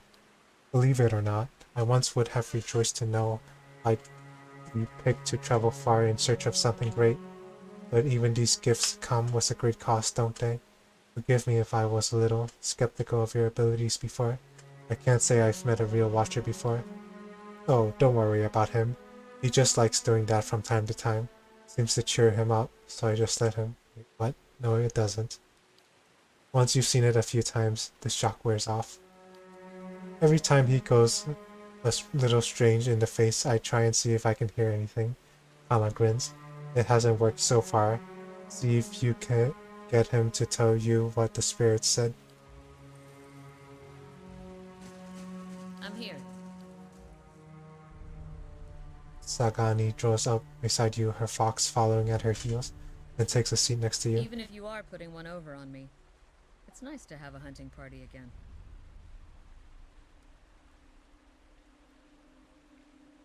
You've been searching for a Persock for 5 years? 5 years for me. Must be 30-something for Ichimak. Hearing its name, the fox looks up. That must be exhausting. It's been a long hunt. A long time away from my family. Before, I'd crossed the tundra of Nasitok following caribou herds. I didn't want to leave Kalu and our children, but I was eager to visit lands my people rarely do. But 5 years without finding him. It's like 2 hours of necking. I'm ready to be done with it. What's necking? How do you have to find Persok? Soul recovery is an old village tradition. We call it the Tarnek Elite Sok. Once in a generation, we seek the soul of a much respected and long dead village elder. We tell him what's changed in the village, how people remember him. The only other Tarnek Elite Sok during my lifetime happened when I was a girl, not long after Persok died. We feasted on blubber and fermented milk for a week, and we honored the chosen huntress as a hero.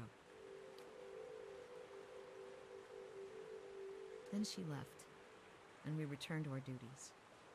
We still sang her name to the skies during festival season, but we otherwise didn't speak of her. What happened to her? I don't think she ever returned. It happens that way sometimes. She folds her arms, her expression sober.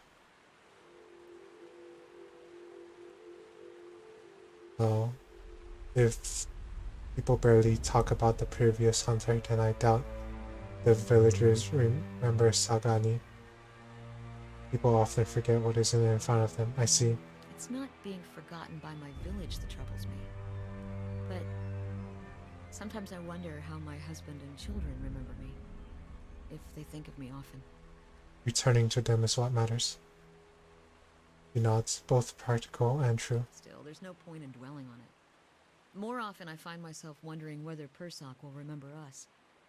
You claim to see souls. What do you think? Do you remember your past lives? No, not clearly. Oh, my past lives, I'm not sure. I figured most people don't anyway. I suppose that's why I'm supposed to remind Persok of what he left behind in our village.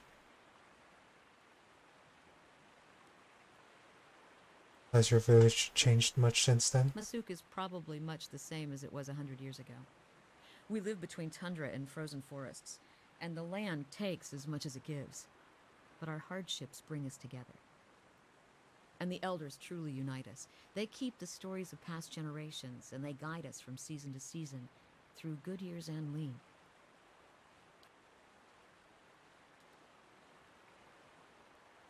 Itumak brushes against her hip, and she scratches his head. Recently, there have been a lot of good years. My aunts say we've had fewer clashes with neighboring villages, thanks to the hunting territories that Persok helped establish. In bad years, we rely on trade with the merchants that pass our shores. We exchange ore, walrus tusks, and seal pelts for grains that last us the hard winters. Persok brokered a lot of those agreements too. She holds up the bear figurine.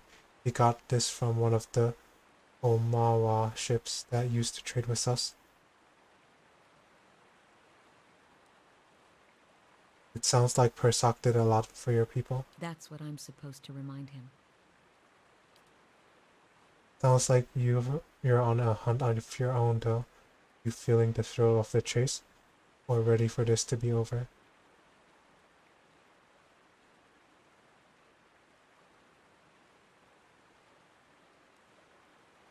Running around like this keeps me from what matters to me. I'd been hoping to settle down. Her brow creases. I know what you mean.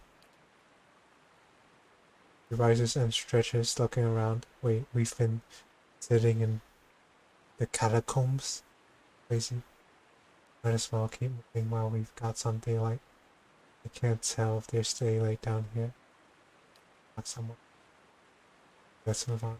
Right, let's Sure. finish this quest. Is this door safe to open?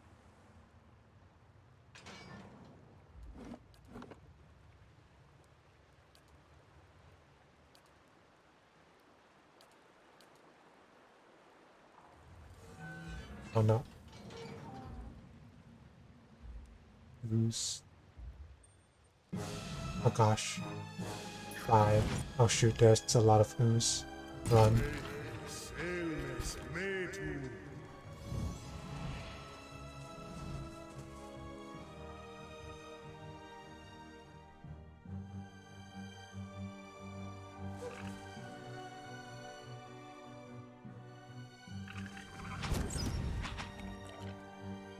How am I using melee? man.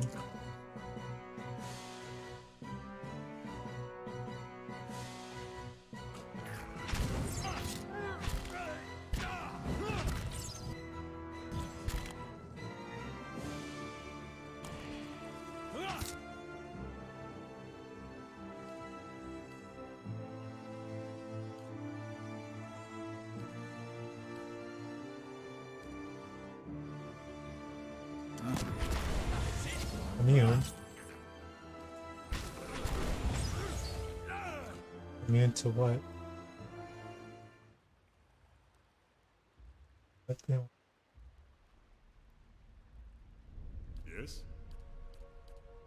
Huh? Shrooms. I'll see what I can find.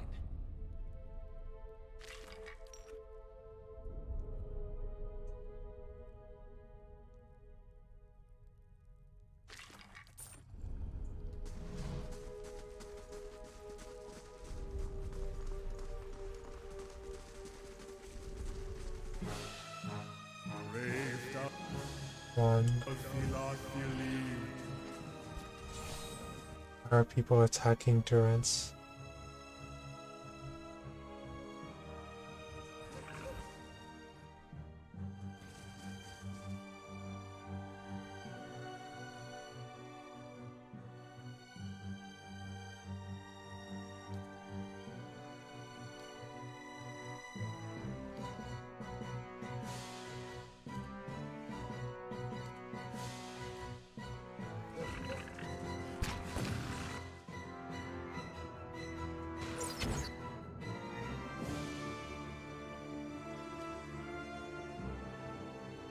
Actually, cancel that.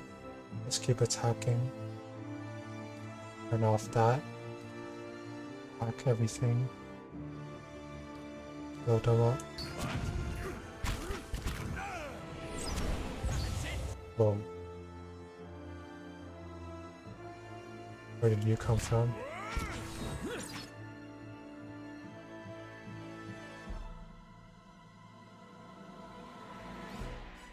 Withdraw for now. Oh shoot, he's attacking.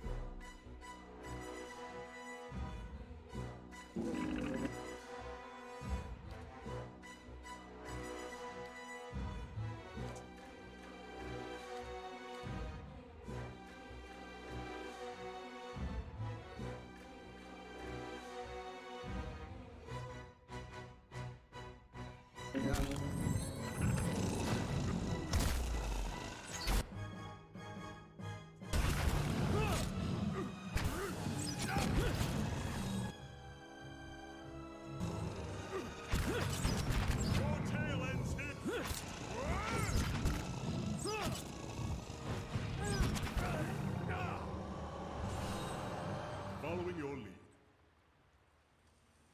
Yes? For this poor fellow.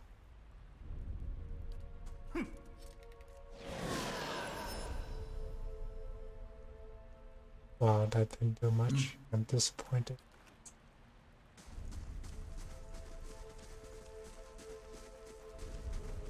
I'm on the trail.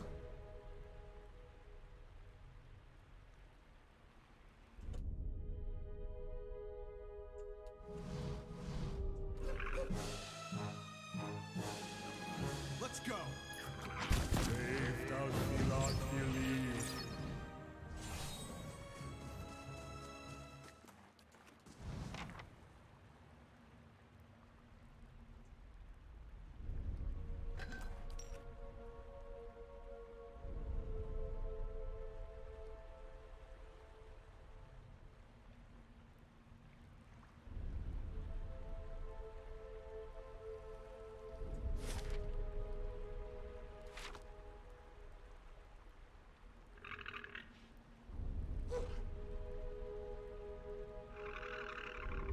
Let's go. Go. Let's go.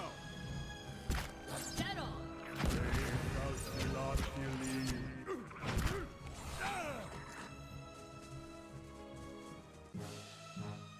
Are you kidding me?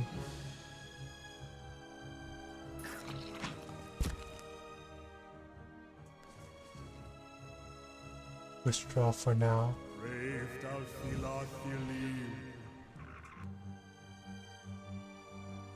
Then go back in.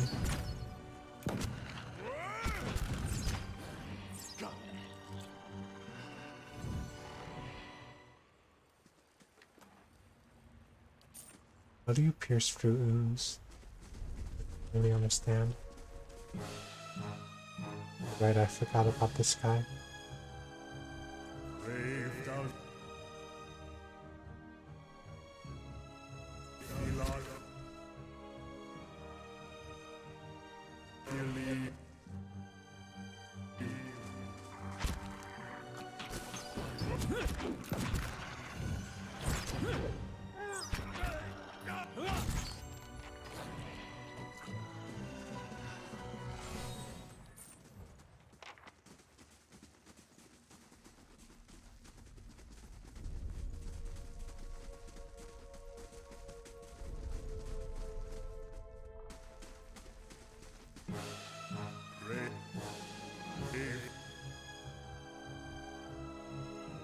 In the doorway. Get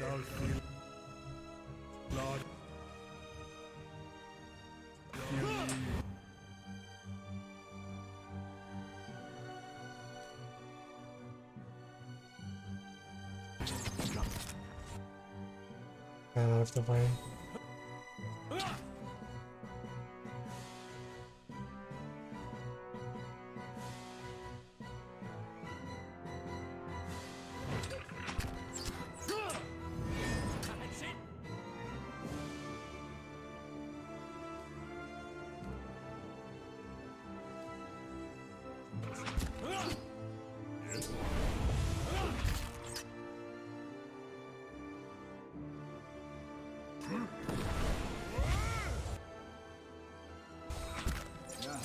Let's go. Good.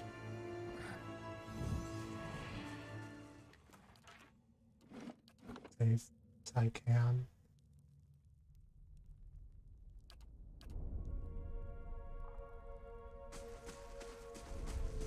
I'm on the trail.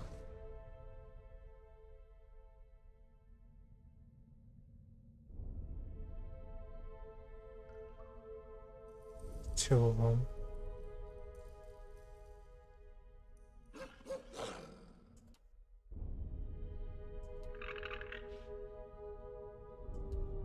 Any?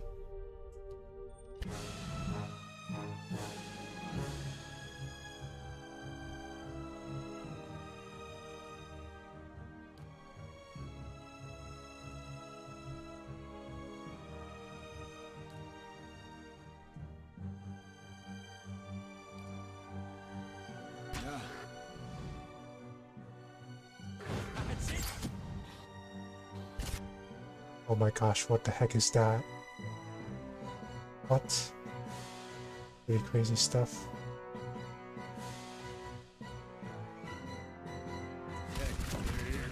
What? Holy crap. Stop those wizards.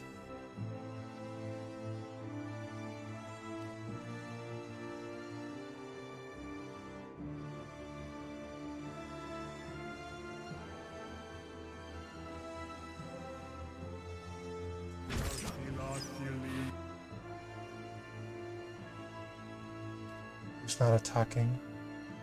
Attack.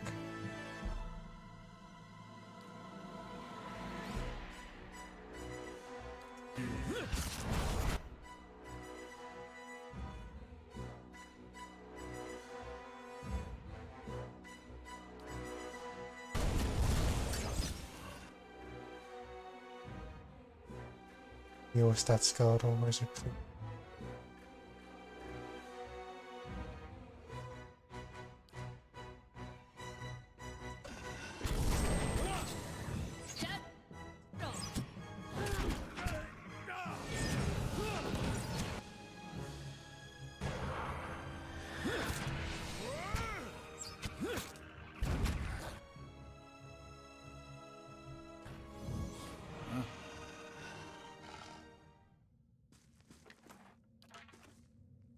Yeah. That was a rough. And what does the flame reveal? Well, what did I don't know anymore.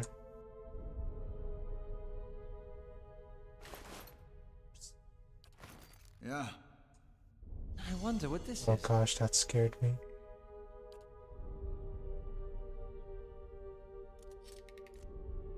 Hmm.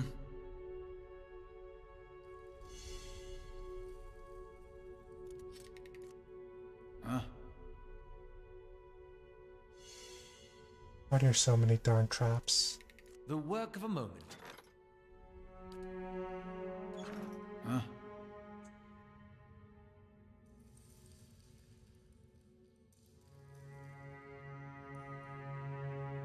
Oh, Revenant. A League of Thayan.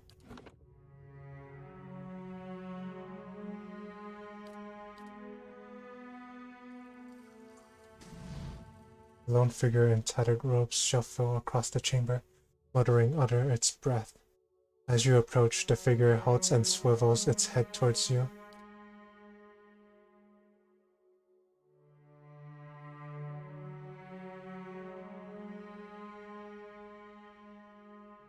Its haggard visage is a labyrinth of wrinkles and sores, overgrown by a moss-like beard. What's this? Who disturbs Heilig's work? Its voice rattles and gurgles like that of a drowning man. You're Heilig? Dalton sent me to look for Ronya. He leans back and bursts into raucous laughter. His threadbare robes drift apart, revealing an amulet and a rugged wound running from chest to throat. It splatters a black, vicious fluid on the floor with every cackle. That old fool is still alive. I do hope he still doesn't bear a grudge for that incident. It was so very long ago. Dalton believes that Royana is in the catacombs.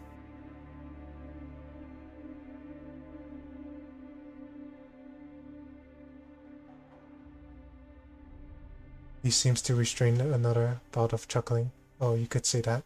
If you were to retrieve my grimoire from Mordred, I'll let you in on the secret.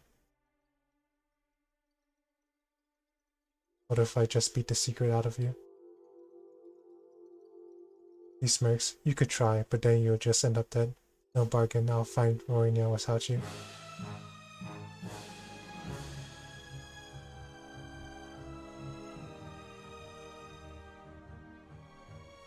Alright, everyone, move the heck back.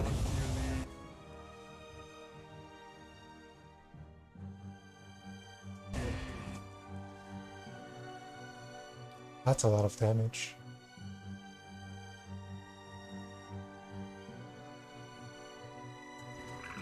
Right.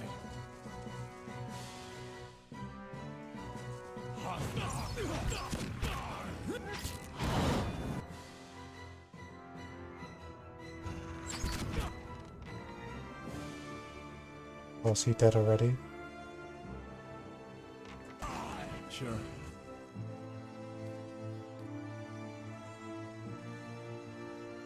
Where are you?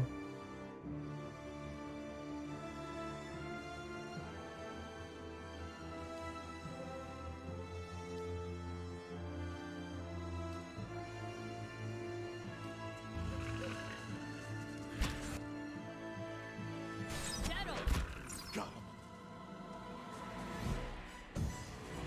Let's go.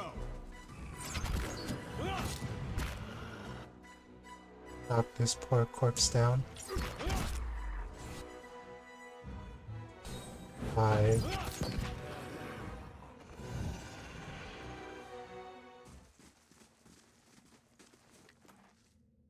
Go find scepter.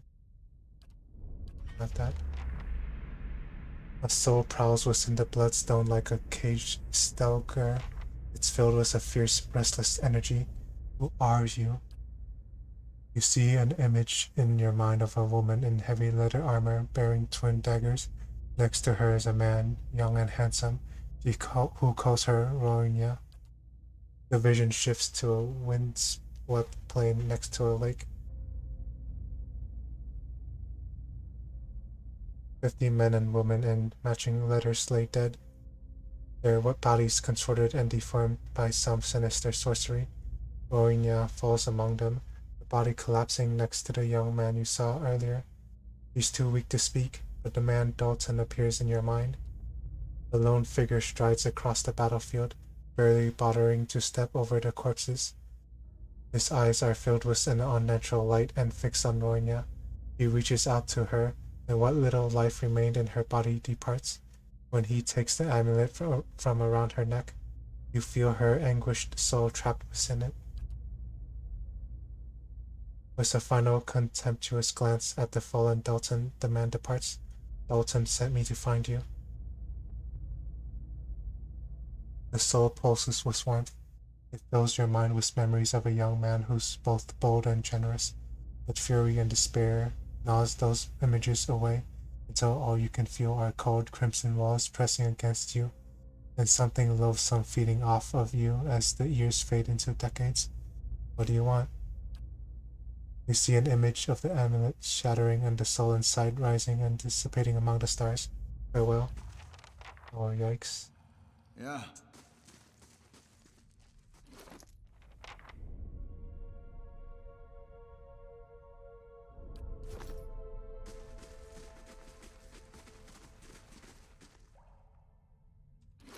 Wait. What's the quest item I got? Soulword amulet. See? So where's the rest of that guy's loot?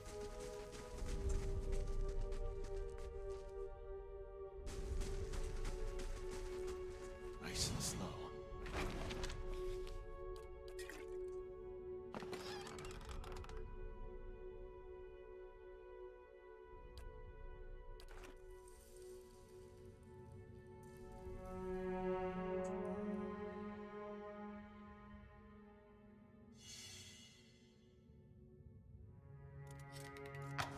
Oh gosh. We gotta take better care of Ella.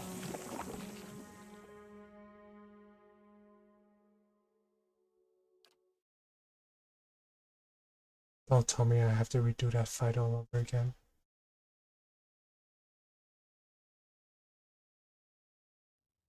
Are you kidding me? Sure. Bad.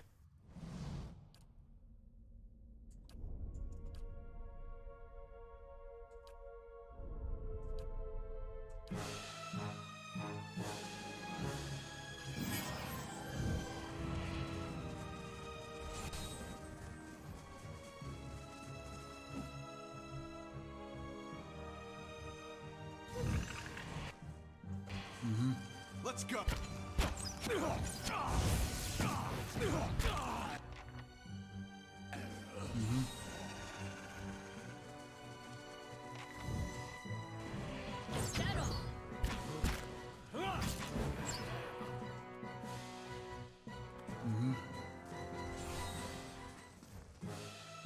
Oh gosh, combat. Send in the antelope.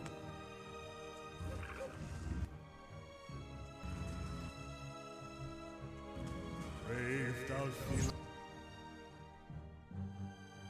Get back. Not feeling.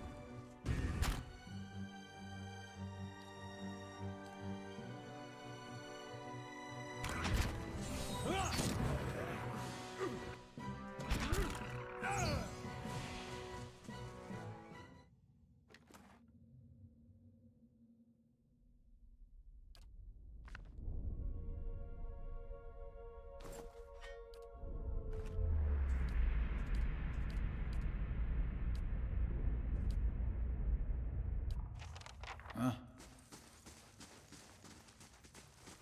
I'm on the trail. What do you suppose that bally thing is? Huh?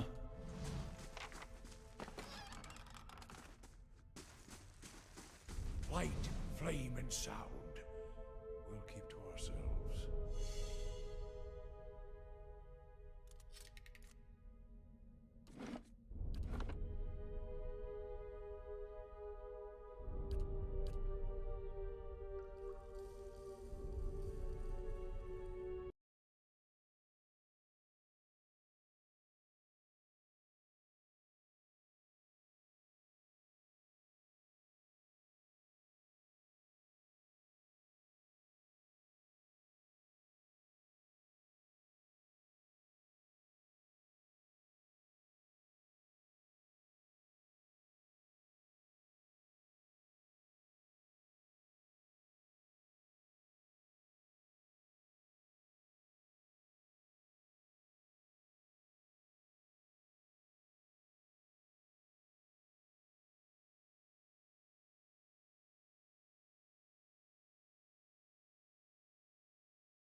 I am back. Sorry about that. Yeah. Keeping an eye out. You should see this. I'm glad we're traveling together too, but isn't this a bit much?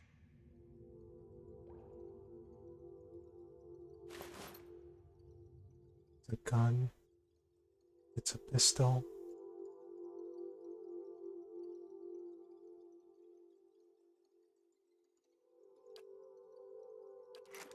Gun. Nice and quiet.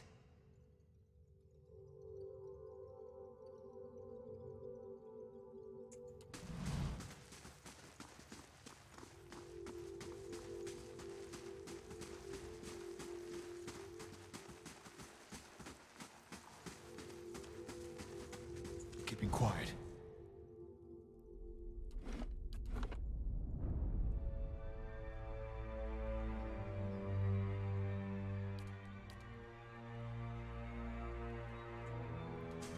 I'll see what I can find.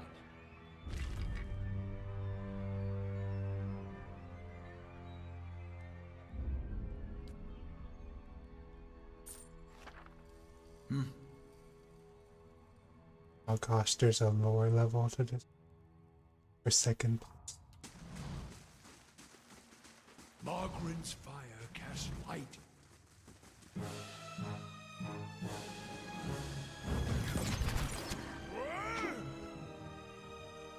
Auto devices.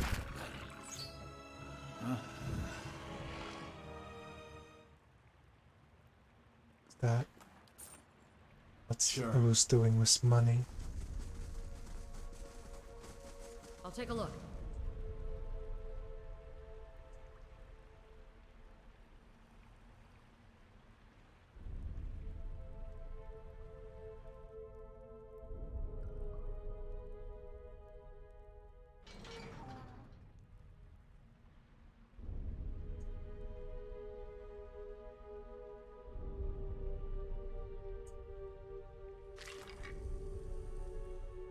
What is this? Morning Star. Huh?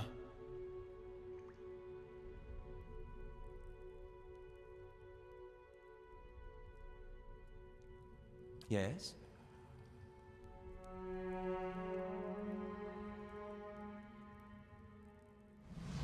The small Orland man appears to have pulled together some crates and scraps of cloth to make a rather sorry-looking little camp. The thick fur on his limbs is matted and his clothing smeared with blackening grime. He looks startled as you enter, his eyes widening in alarm. Welcome. After a moment, however, he smiles weakly. Hello there. Wasn't expecting any visitors down in these parts. He glances around the dim room. What are you doing down here?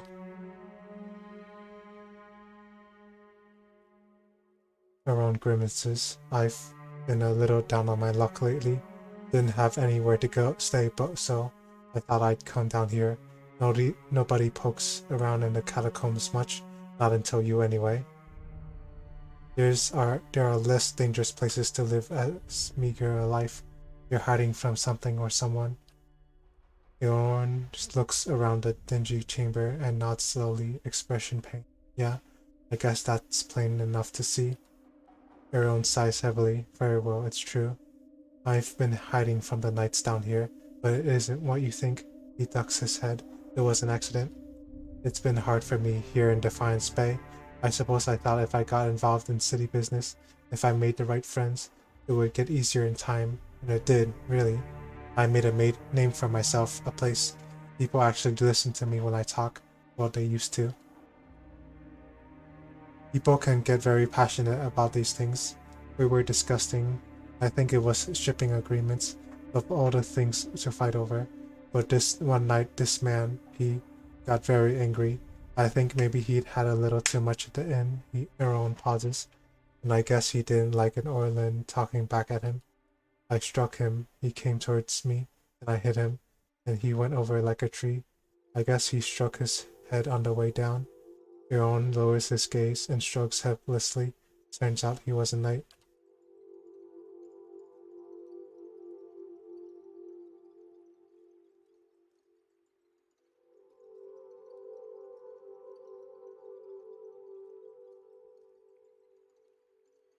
The Crucible's knights, they won't care how it happened.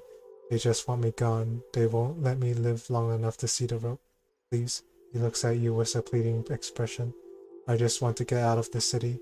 The second I can get money for passage, I won't trouble anyone again, I swear it. I'll live quietly, but you can't. Please, you can't tell them I'm here. Give 300 CP here. This should be enough to buy your passage out of this Defiance Bay. Aaron stares at you in disbelief. What this is? His face twists as he struggles for words. They said you were a kind soul, but I wouldn't have imagined. This will see me out of the city and well away. I'm not sure I could ever thank you enough, but here, take this. I hope it's some use to you on your journey. You have my lasting gratitude, friend. I should get ready. Rabbit fur gloves. Mm-hmm.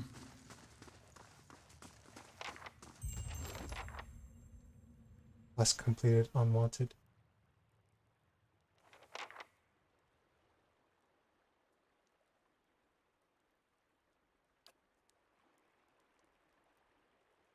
Also cool.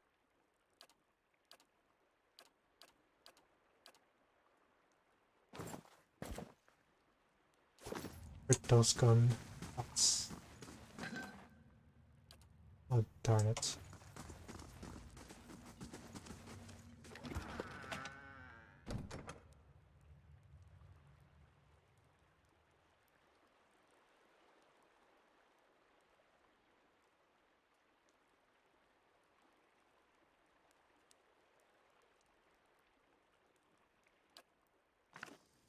Huh?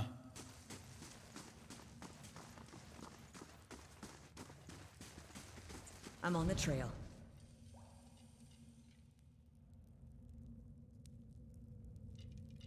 Yeah.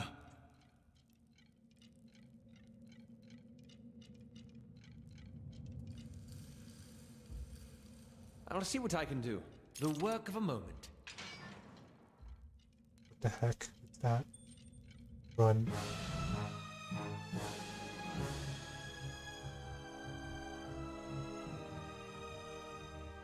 Hey.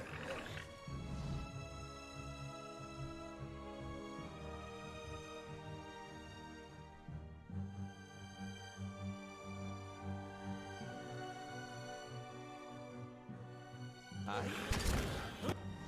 Oh, what just happened?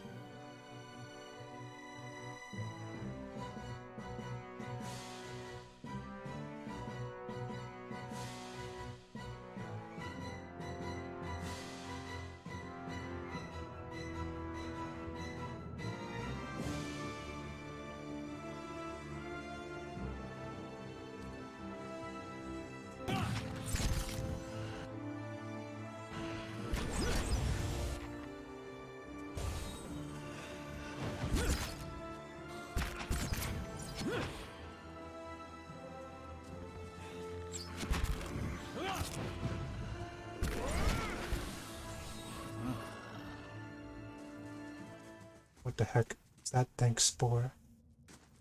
That's not... That's creepy. I feel sick. Keeping an eye out. Skeletal fighter.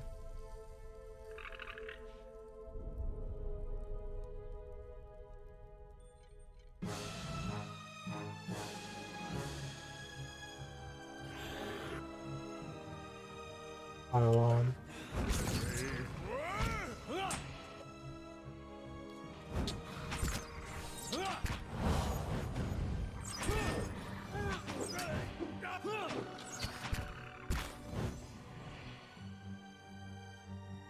Yeah. Hello? Hello?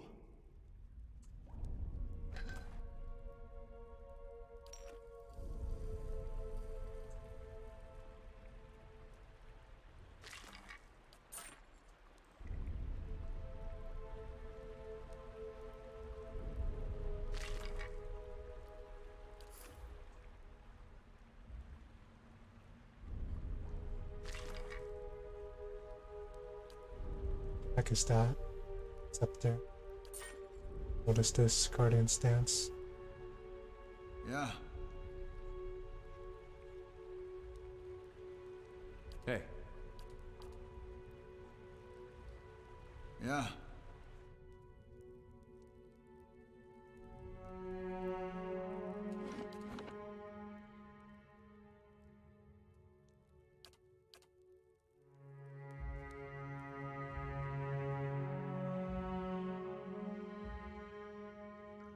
Yeah. Let's go! Everyone shoot him. Ready, Watcher. Ready, Watcher. Everyone guard the stairs.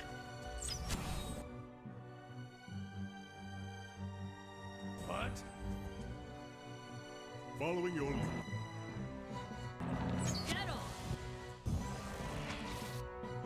Alright, everyone move back. Can't take on the spore. I'm dying. Help. alright then.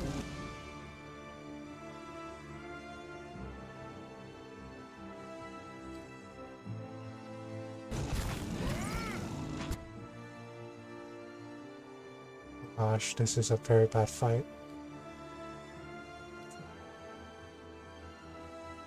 Peter, what are you doing? Attack. How bad?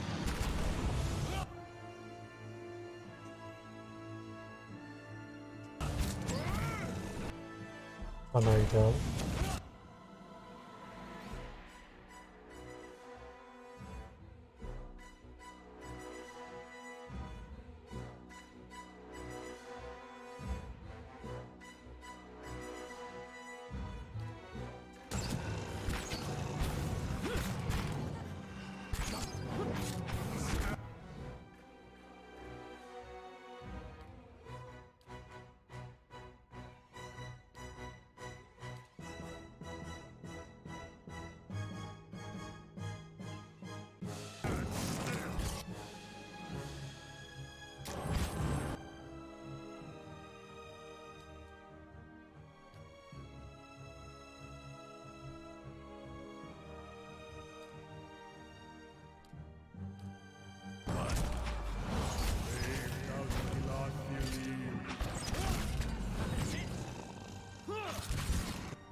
Like those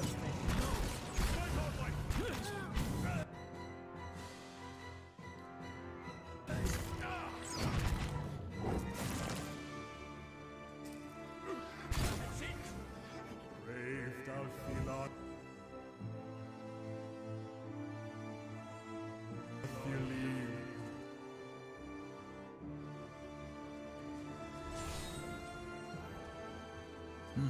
Let's go!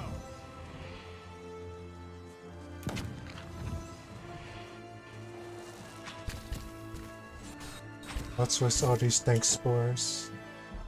Following your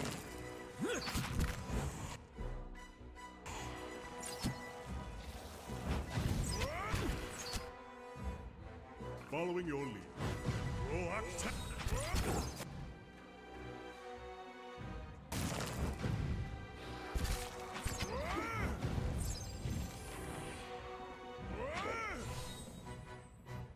Oh, thank goodness we lived through that.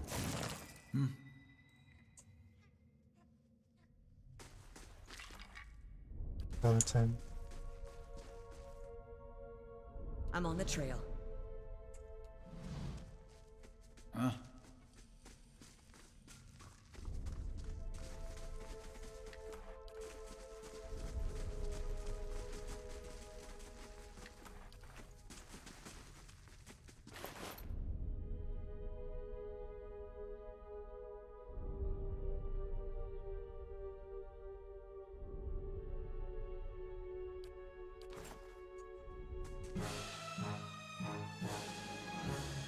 Oh no. Thou Philon, you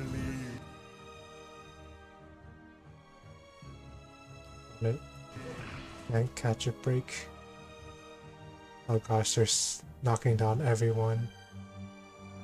Not if I knock you down first.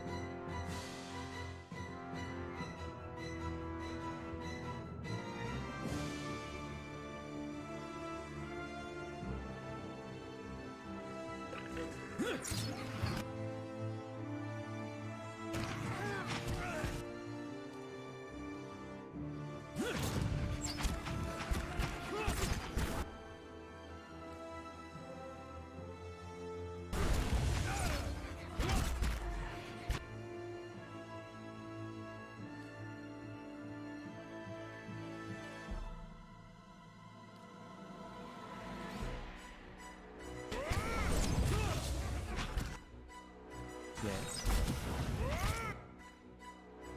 Keep attacking, you fools.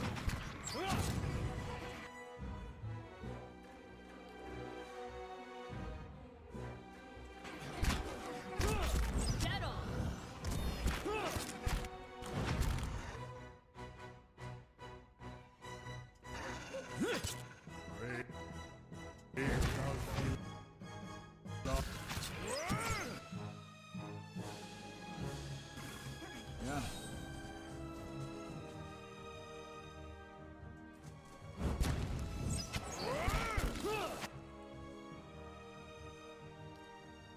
Down. Let's go.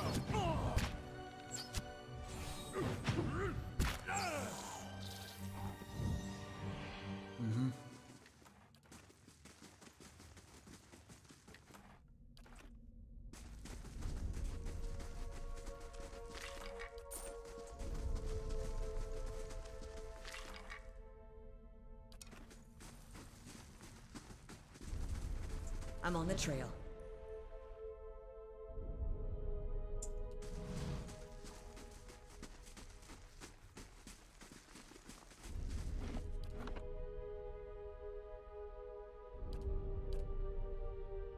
You might find this interesting. Huh? I'm back here. Keeping quiet.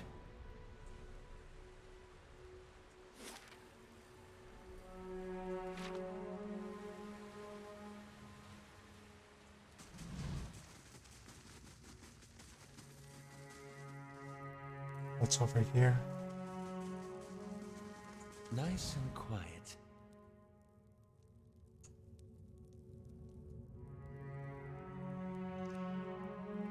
Whoa.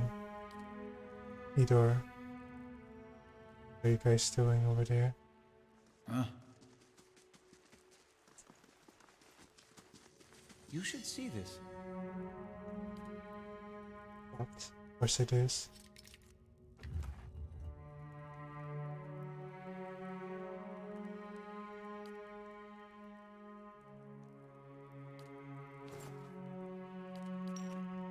Huh? Hi?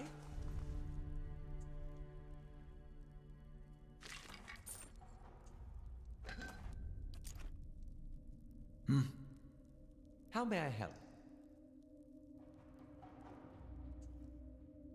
What do you suppose that bally thing is? Huh? Why is there an X over Aloth? Oh, I see. The inventory is full. I suppose that makes sense.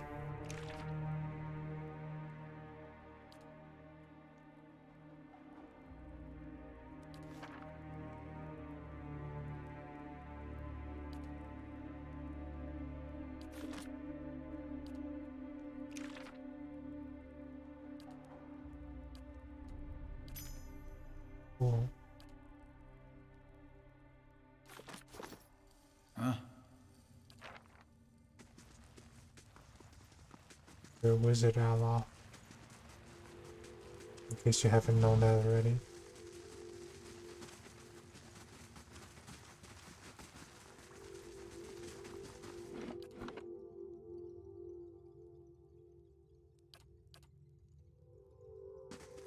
You must get.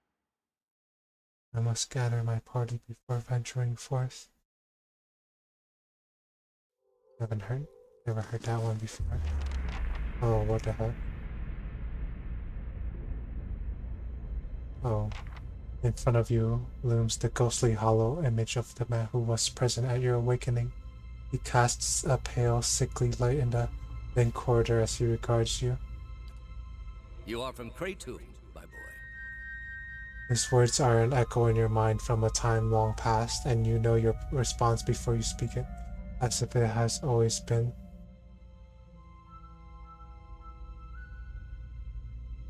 Yes, I was born there. A A remark. remarkable city. Truly one of the most impressive we have encountered outside of our own. Many exceptional people who have joined our cause come from Kraytoon. What made you decide to join our order?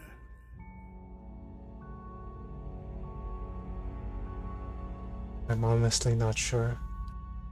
As long as you are assured in your faith, the rest is not so important.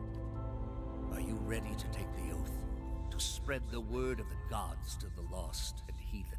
I am.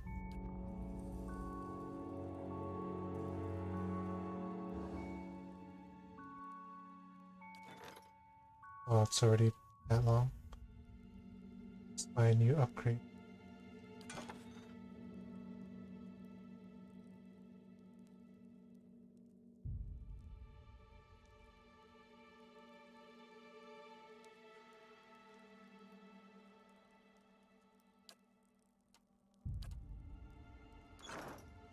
I should probably return that.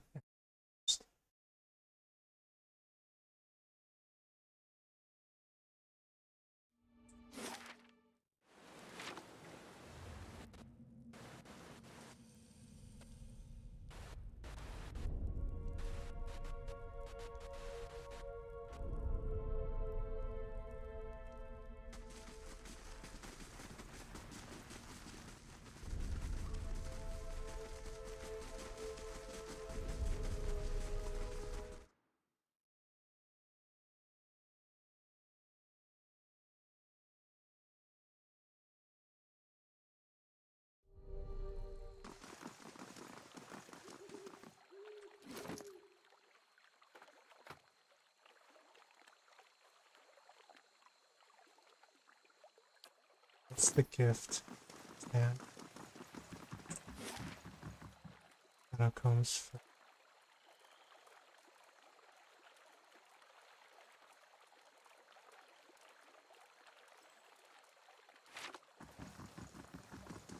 Nice and quiet.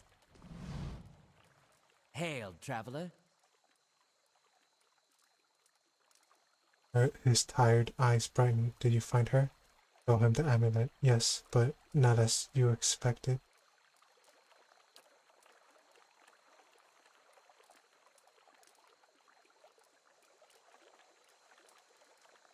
Old man studies the amulet. Well, Wayna used to wear this. Where did you get it? Give him the amulet. From your old adversary, Helig. He trapped her soul inside it.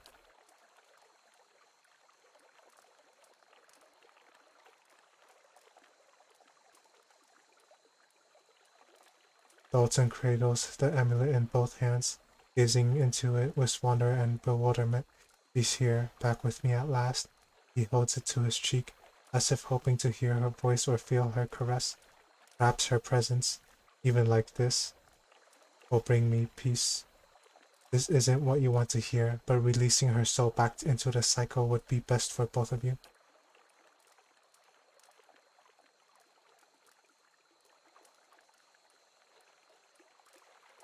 Destroy it.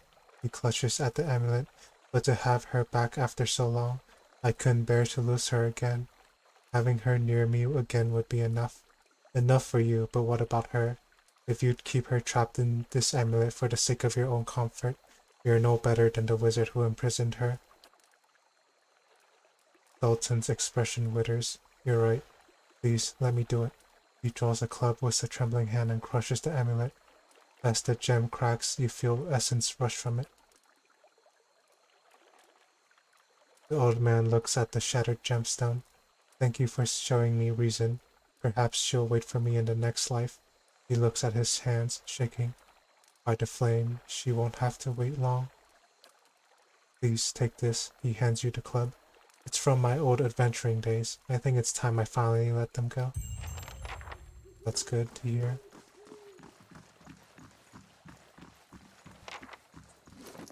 Gain reputation. It's Defiance Day. I see my reputations. It's these places.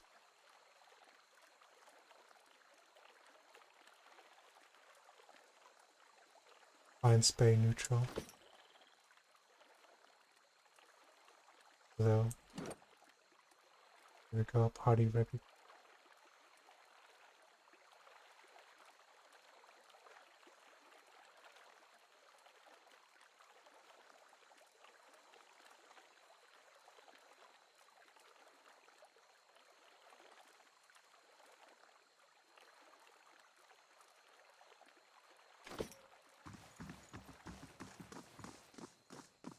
Laying low.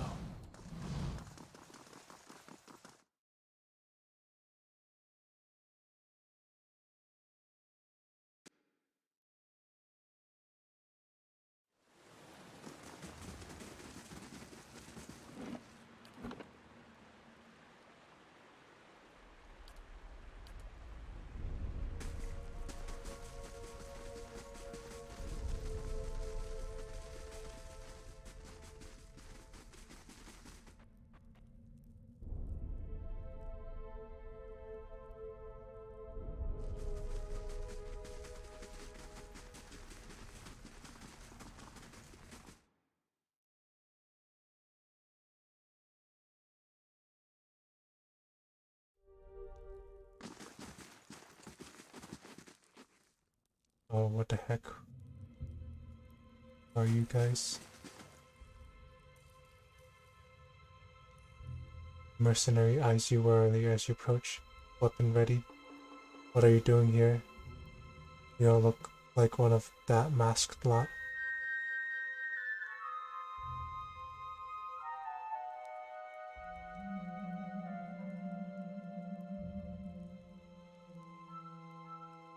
Relax, how would I know? You'd be here if I didn't belong. He thinks carefully and nods. Alright then. Go on in and report to the Acolyte and she'll give you your assignment. They should be just about finished with their meeting in the big chamber. Any idea what's going on around here? A word of advice, friend. Don't ask questions. Just go and do what you're told. Farewell.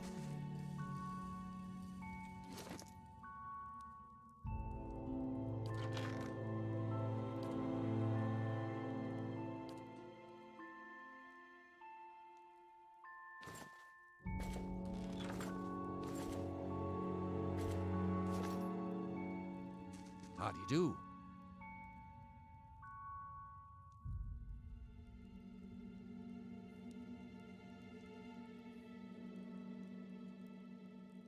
Please go in. His eyes start up to the rest of your party. You know the Acolyte doesn't like guests. I'll keep any friends of yours out of the main chamber. Farewell. Okay, I guess I'm going in solo.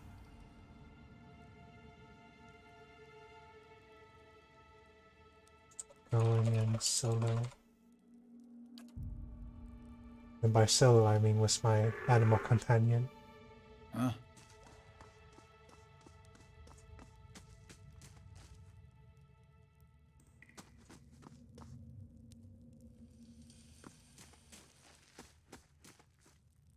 Yeah. Where am I supposed to go?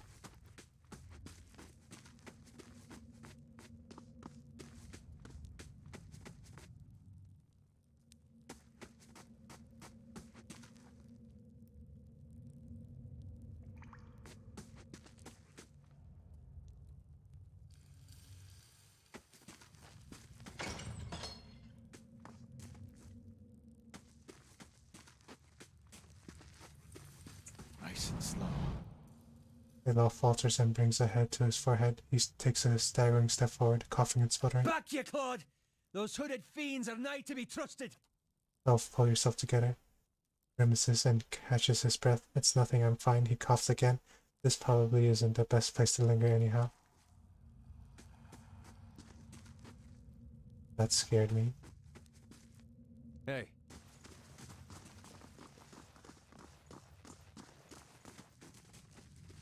Yeah.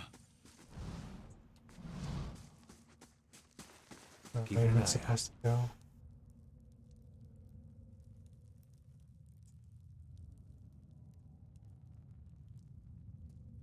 What do you suppose that bally thing is?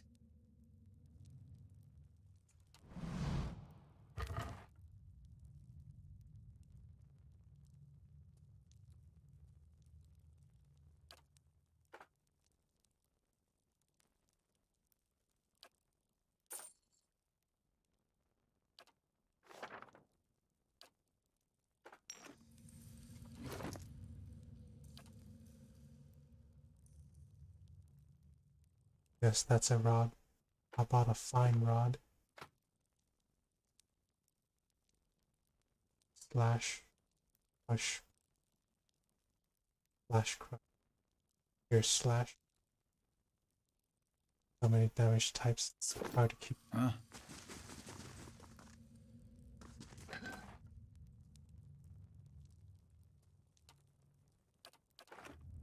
I'll see what I can find.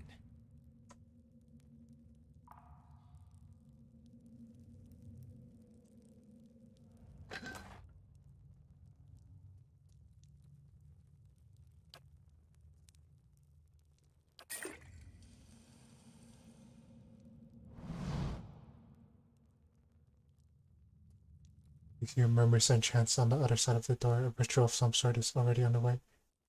Or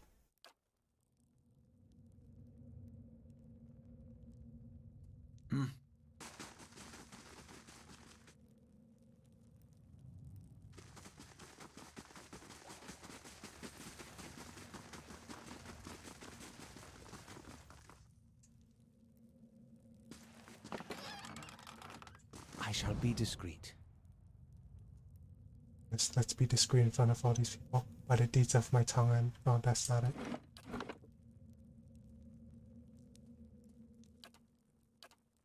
Wait, this is the temple?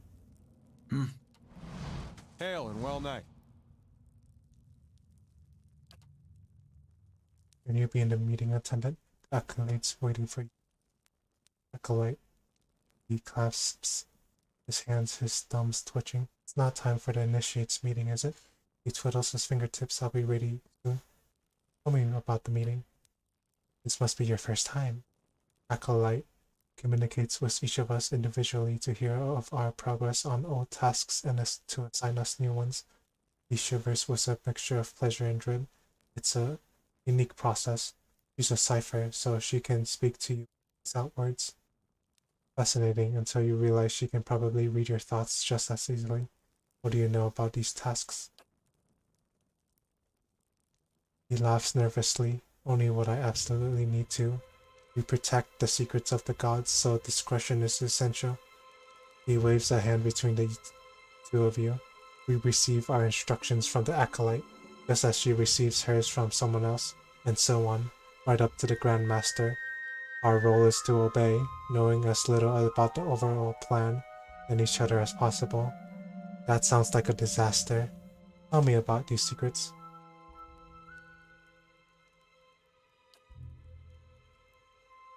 He jumps back. You shouldn't even be asking. Whatever they are, they're secrets for a reason. Our job is to guard them, not to know them.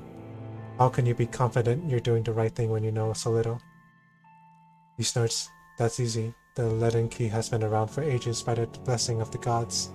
You only have to look around to see the perils of trying to usurp divine power. Killing a god in the Saints' War has cursed us all, and the heresy of animancy has only worsened matters. Try to replace the soul, and you inevitably end up as a monster. It's all been a warning. There are some powers we shouldn't have. I see. We've been entrusted with important work. It's an honor, but not without its challenges. You need something else? I'll be ready for the initiates meeting soon, honest. What are you doing here? He resumes his pacing. I've been practicing the past phrases. I know them backwards and forwards, but I get so nervous every time I think about repeating them to the acolyte. He wrings his hands. Why are you nervous? He stops in his tracks. I've never seen the acolyte's face, but I can't stop wondering what she looks like under that robe. He twists his finger together, and when she peers into my mind, I'm afraid she'll catch me thinking about that. You hear him swallow. Also, if I get the past phases wrong, she'll kill me where I stand. Ah, then look beneath the robe, I say. Fail her test, but succeed in the more important one. Once you have nothing to hide, a cipher's got no power over you. You can practice on me.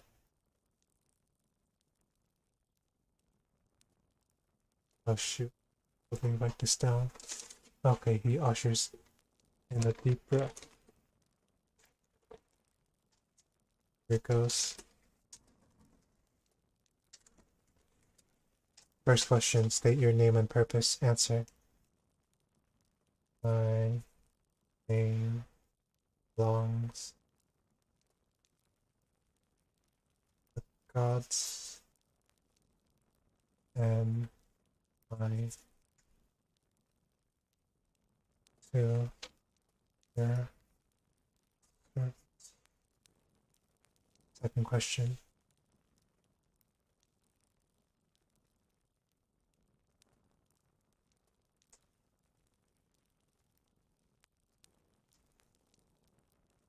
What company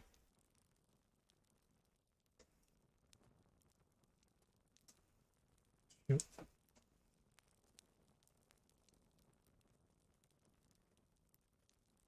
the company of shadows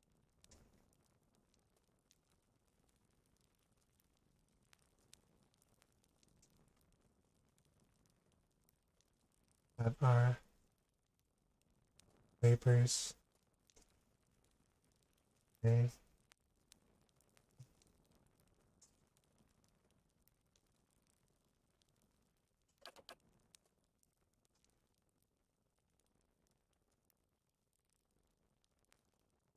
Third question, tell me of your labors. Answer.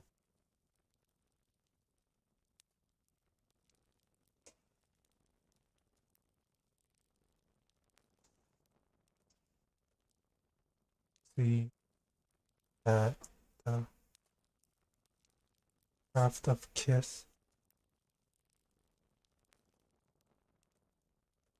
builder does not what bones the have. Fourth question, no where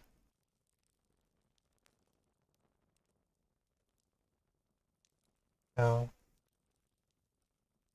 know it by the question on the and and the of on my soul. Riddles upon riddles. What bones the gods have buried. It's very dramatic, isn't it? Oh, I'm sorry, please continue.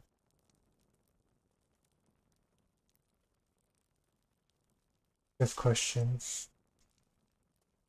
And how is your love parted?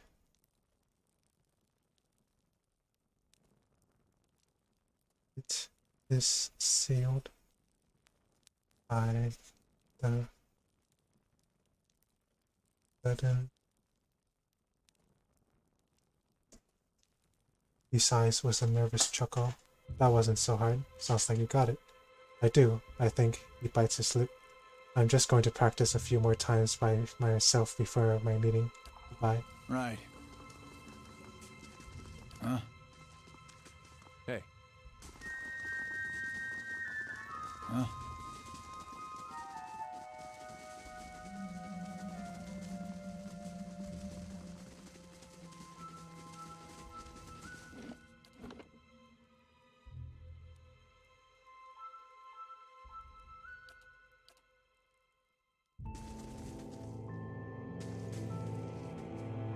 You hear murmurs and chants on the other side of the door. A ritual of some sort is already underway.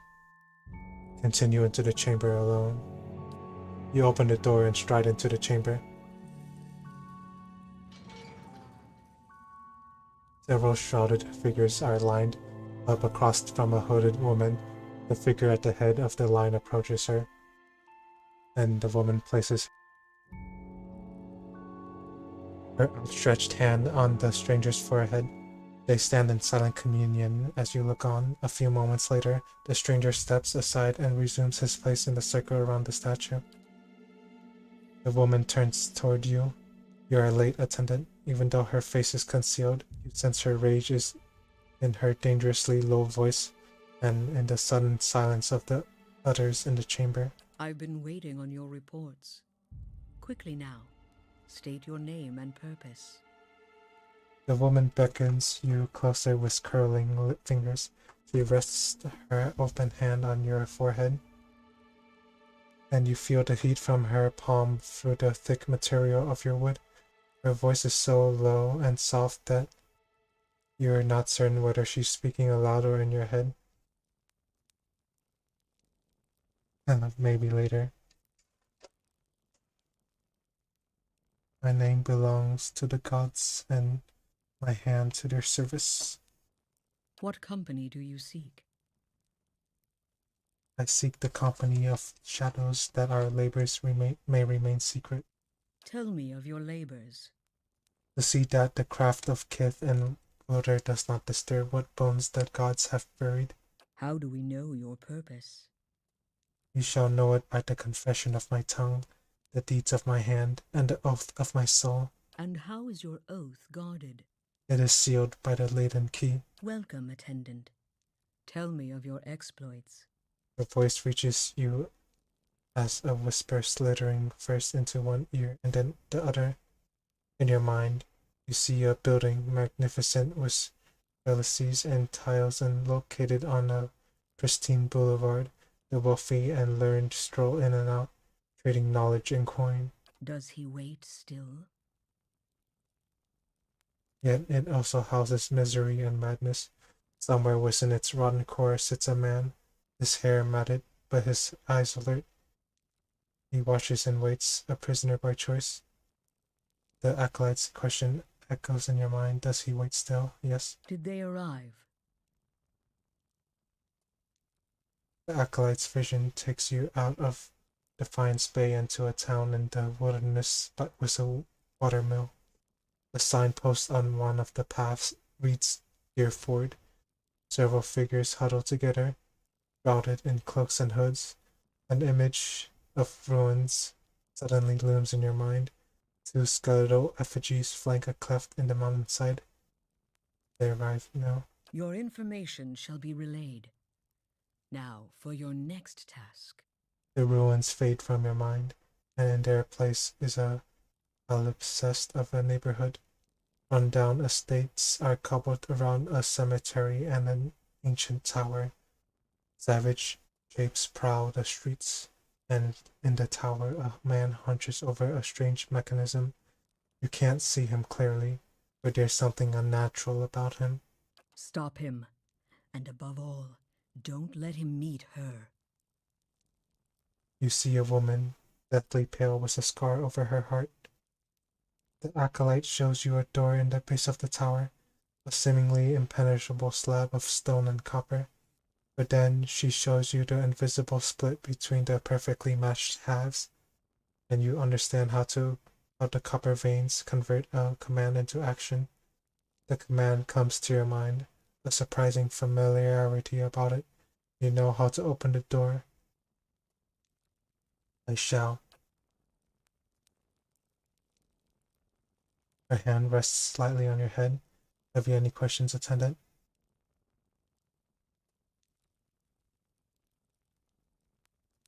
remind me about the man in the tower. You see a pamphlet test of a neighborhood. Oh, you can't see him clearly, but there's something unnatural about him.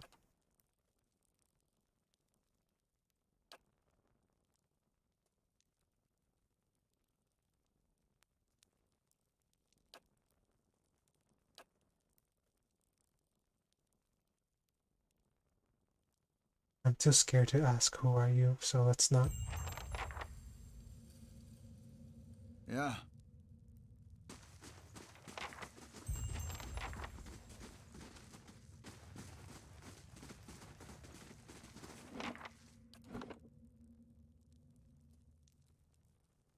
Is that okay?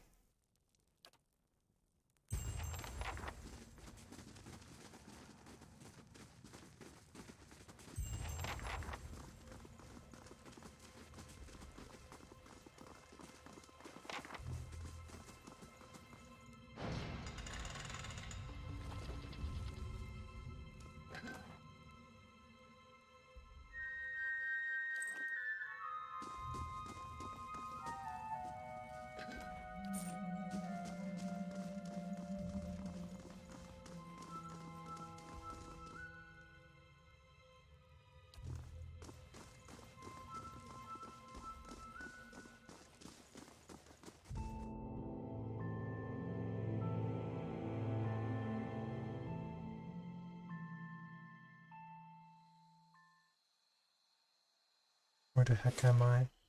First fires, okay. A moment, please. I feel I should explain myself. About my episode in the catacombs. There's something I should have told you earlier. Cross your arms, wait. He clasps his hands together, slowly massaging a knuckle with his thumb. I meant no harm. I thought I could keep it to myself. That when we resolve the matters of your soul, we would also address my problem. I also have an awakened soul.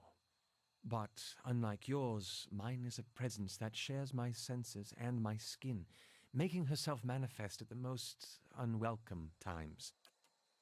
He closes his eyes and grits his teeth. His lips quiver and twitch with the vestiges of some internal debate. Several seconds later, he opens his eyes again. They're watery and bloodshot. I'm sorry. I've tried to learn to control Isilmir. I've gotten stronger, but so has she. Tell me about Ishimir. Artless, uncouth, a creature of rash impulses and feeble faculties. She wags her impertinent tongue when she should listen. Aye, this one's fit to boil. Hard to get his gaff over anything tisn't to do with books and spell speak. He grimaces, running his hands through his hair. I have none of her memories. Garvath spared me that much, but her coarse manners and intolerable highly speak suggest a provincial from a very, very long time ago.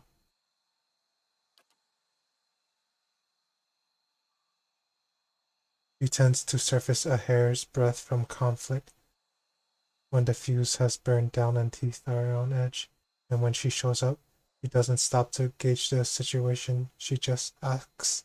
She seems reckless. That's it exactly. You recall the way she goaded those villagers in Gilded Vale. She doesn't think and she doesn't back down. And trying to suppress that has been my problem for years. Why didn't you say something sooner? I learned to keep her a secret a very long time ago.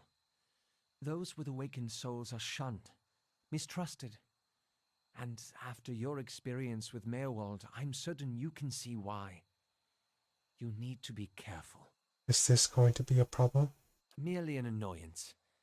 Although... He purses his lips into a thin, crooked line. He lowers his voice and clasps his hands behind his back. Minute twitches and spasms along his arms betray his fidgeting. Defiance Bay is said to have an entire institution dedicated to the study and cure of soul-related ailments. Since our journeys have already brought us to the city, perhaps we could speak with someone there. We'll see. I can't make any promises. Of course. I understand.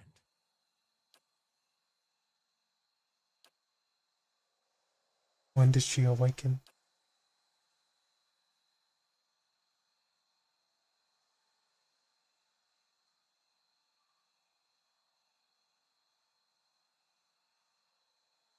Only that he was more careful with me after that. Dang. This girl showed the father who's boss. You said that you learned to hide her a long time ago.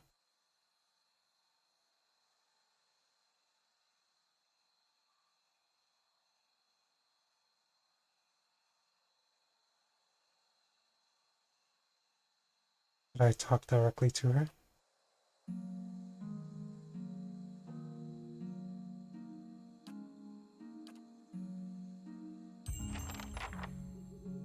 Oh, that's pretty cool. I think I will end the stream here. Thank you all for watching.